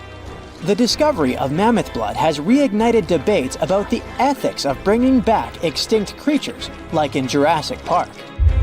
Their ambitious plan is to implant an egg into a living elephant for a 22-month pregnancy, hoping that at least one living mammoth cell might survive. Hop on, we're going to the French Alps. We are at a spot not far from where an Air India plane tragically crashed 46 years ago. We're accompanied by a diligent mountain rescuer and his neighbor. They went to this area after a bunch of tourists had noticed a strange-looking thingy on a glacier. It was a bag. The Indian embassy in Paris got wind of it, and it was all set on getting that bag. What makes it kinda cool is that it had diplomatic mail and Ministry of External Affairs written on it. The Air India flight was on its way from Mumbai to New York when it took a nosedive in January 1966. It took 117 people on board down with it. Guess what else was inside the bag besides the soaked diplomatic mail? It had a stack of old Indian newspapers. So, alongside those, they also found bits of the plane's cabin, a lone shoe, and a bunch of cables. Totally unexpected treasures on that mountain.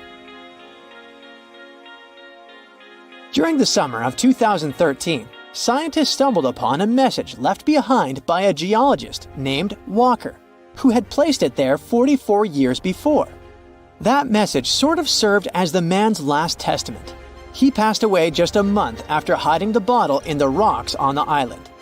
The content of the message was quite astounding.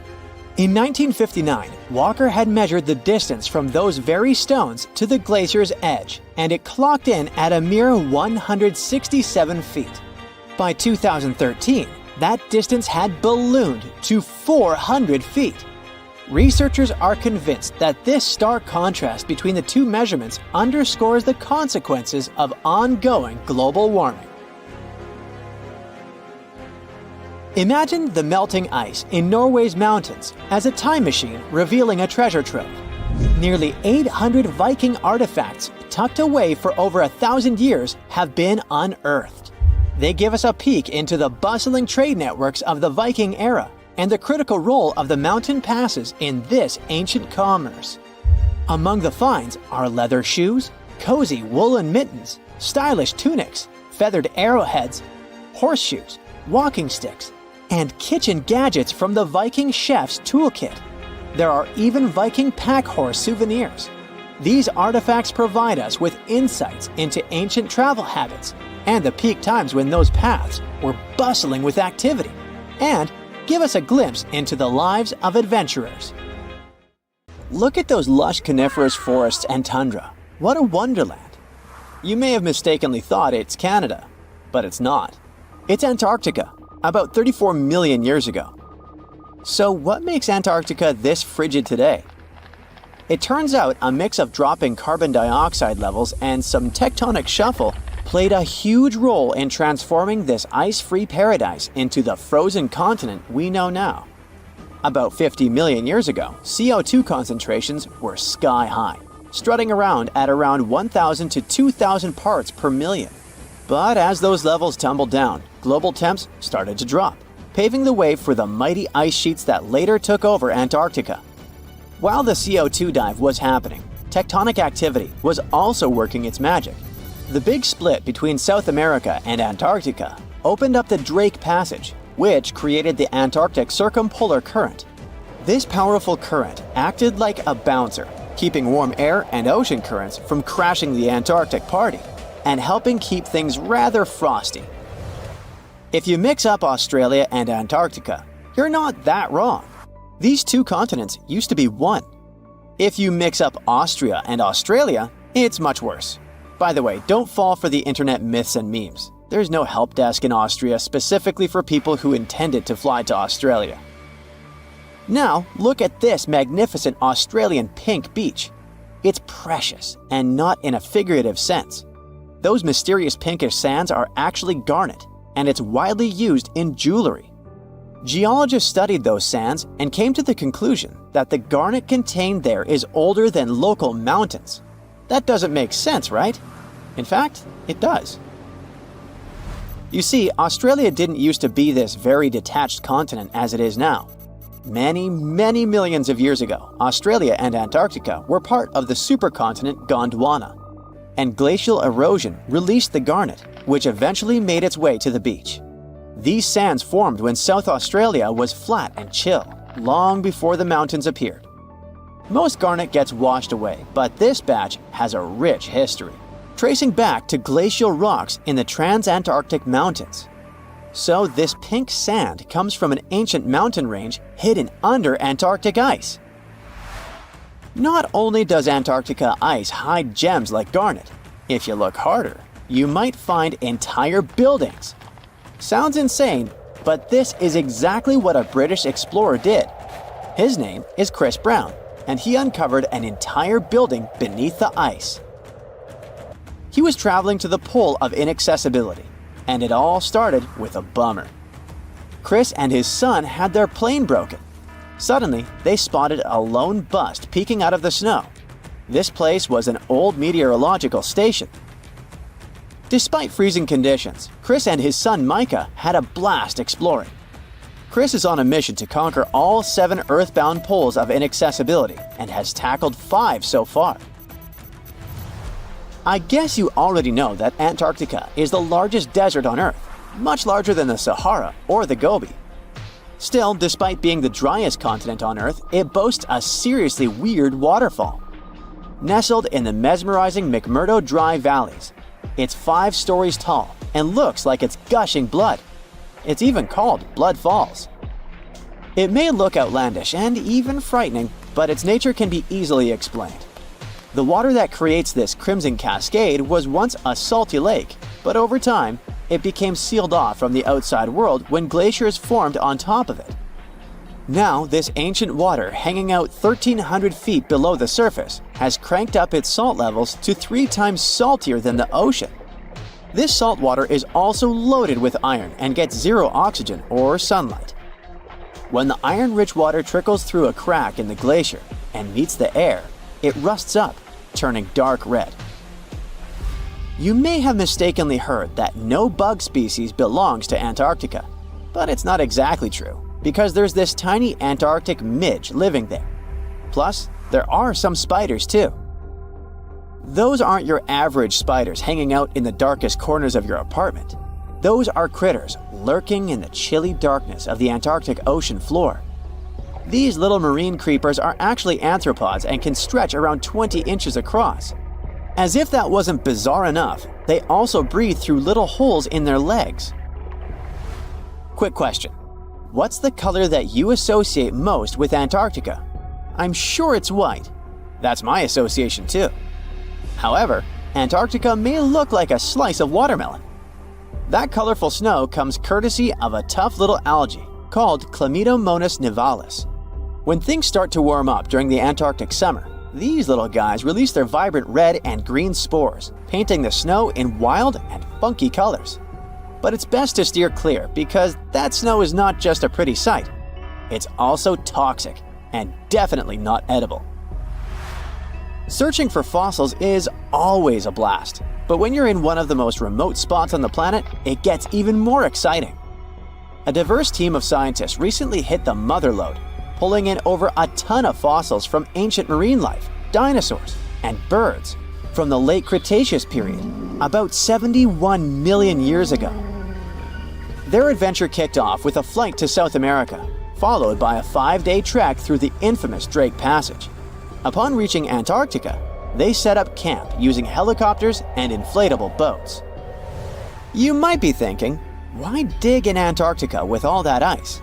Well, it turns out there are places where rocks pop up, depending on the season.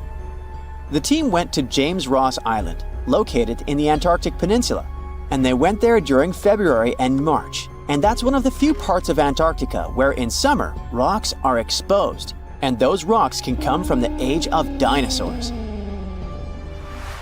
The expedition was a success, as they discovered over a ton of remarkable finds. Next up, the fossils will head to Chile before making their way to Pittsburgh's Carnegie Museum of Natural History. Among their discoveries, they found relics dating back about 71 million years, alongside some around 67 million years old, including plenty of snails, clams, and various marine creatures. Yikes! Look at this creepy sea worm. It could live in LA and be a star in a horror movie, but it chooses to call the chilly waters of the Southern Ocean near Antarctica its home. These worms can grow up to 8 inches long and 4 inches wide, but don't let their spooky exterior trick you. Research suggests they might actually be superheroes in disguise, playing a vital role in keeping ecosystems buzzing. Now, see that head? It's not really a head. It's just a retractable throat that helps this toothy creature chow down on its meals. Antarctica has many creepy critters to offer. Let me introduce you to the Antarctic strawberry feather star. It's not like Patrick from SpongeBob, though. It's more like a deep-sea creature straight out of a horror movie. Picture this: 20 wiggly arms, some stretching up to 8 inches, all decked out with these bizarre little bumps. Yikes indeed. Back in 2014, scientists buried 34 seismic monitors in the snow on the Ross Ice Shelf, which is huge.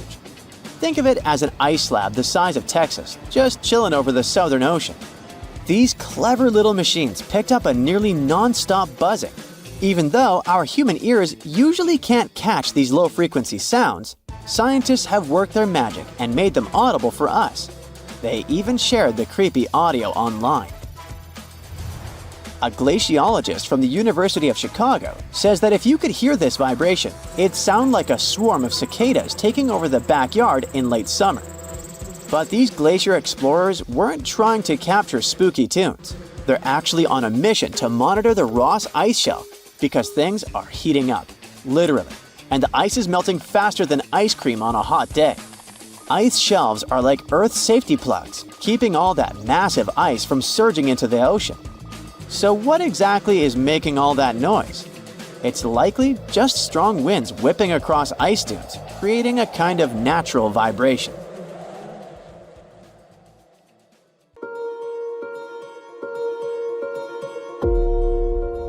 In the summer between 2022 and 2023, over 100,000 people visited Antarctica. Yep, we're talking about the highest, driest, windiest, and probably the most dangerous continent on Earth. But apparently, people like going there for fun, and the number of tourists just keeps growing. Most visitors get there on cruise ships, stopping at the temperate, accessible, and wildlife-rich Antarctic Peninsula. They usually disembark in Feldes Bay, where they can take inflatable boats for up-close views of icebergs, humpback whales, penguins, and orcas. You can also go kayaking, or even check out the wild white landscape by helicopter. For those feeling a bit more adventurous, there is a different kind of tourist activity really taking off out there: skydiving. But be warned, you probably shouldn't try it, for your own sake. For those with a strong heart, free-falling into the majesty of the seventh continent is a genuine once-in-a-lifetime experience. But only a few people will ever get the chance to jump there. Even the companies offering this experience say it is only for really, really experienced skydivers. And that's because, even for pros, what should be an amazing adventure can easily turn tragic.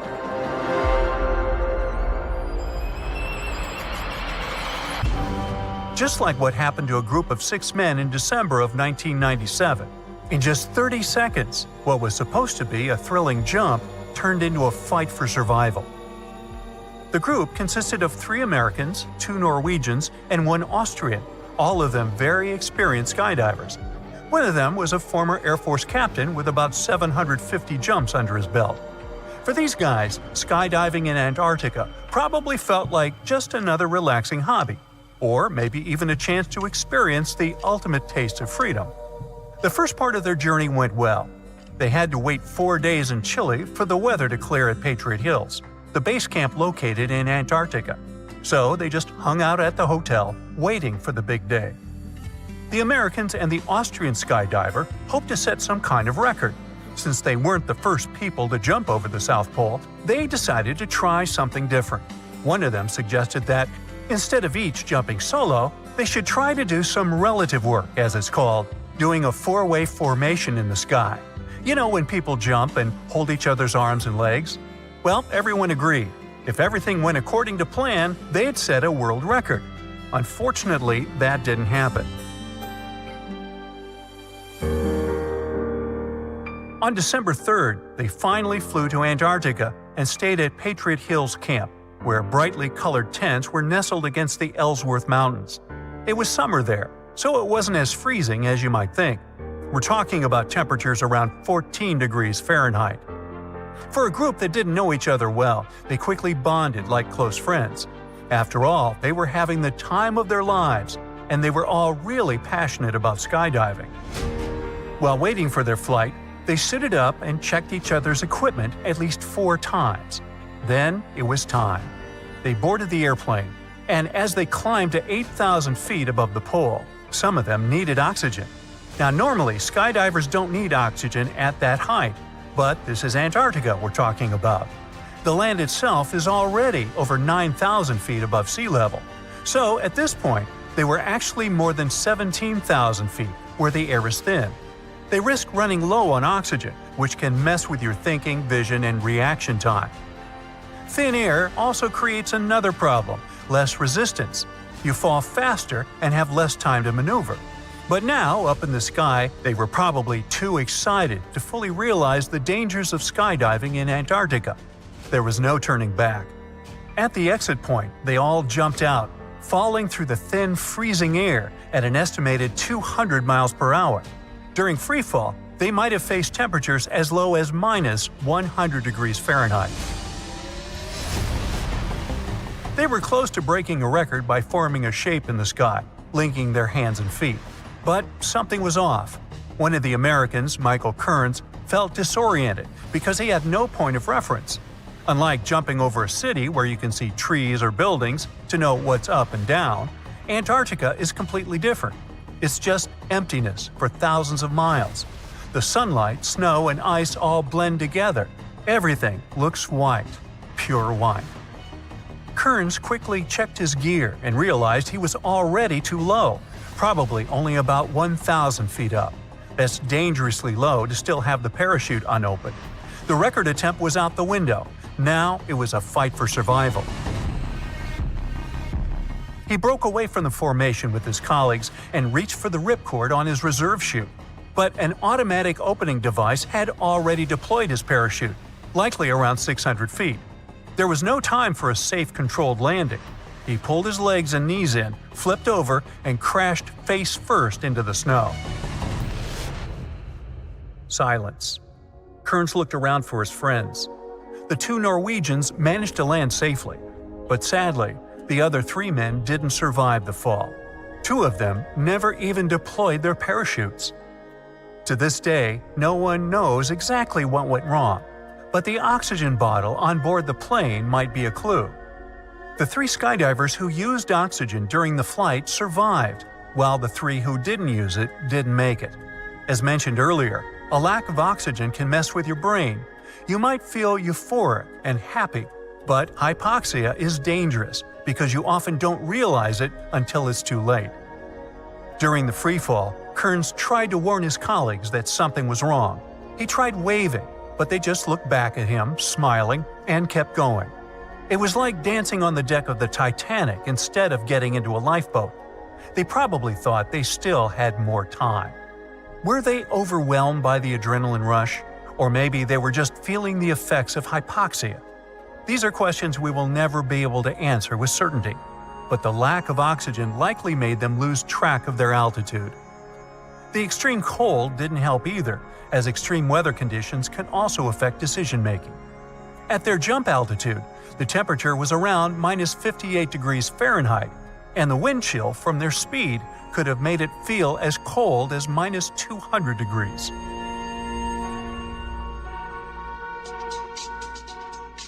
Despite this being a sad story, not all adventure stories in Antarctica end in tragedy. In 2018, Heather Swan became the first woman to fly in a wingsuit over the icy mountains of Antarctica. With her husband by her side, they braved the freezing cold and mustered up all their courage before jumping from 12,000 feet. They soared above Union Glacier, a campsite located in Ellsworth Land, reaching insane speeds of 112 miles per hour. But once again, we have to say, only very experienced pros can pull off something like this. In Swan's case, it took her 18 years of training to be ready to wingsuit in Antarctica. Now, if you've made it this far, you're probably convinced that skydiving in Antarctica might not be the best idea. But what about just visiting as a tourist? Well, that's a hot topic. People who've been there say the experience is indescribable. According to some of them, there's something really healing about being in such a remote place. It feels like being in outer space, but still on Earth. At the same time, the same people who went there are now the ones wanting to protect it from visitors. Some of them suggest we enjoy Antarctica from afar because a large number of tourists could impact its fragile ecosystem. In 2023, the sea ice cover dropped for 6 months straight. So experts say visiting Antarctica probably shouldn't be on your bucket list. Actually, it probably shouldn't be on anyone's bucket list.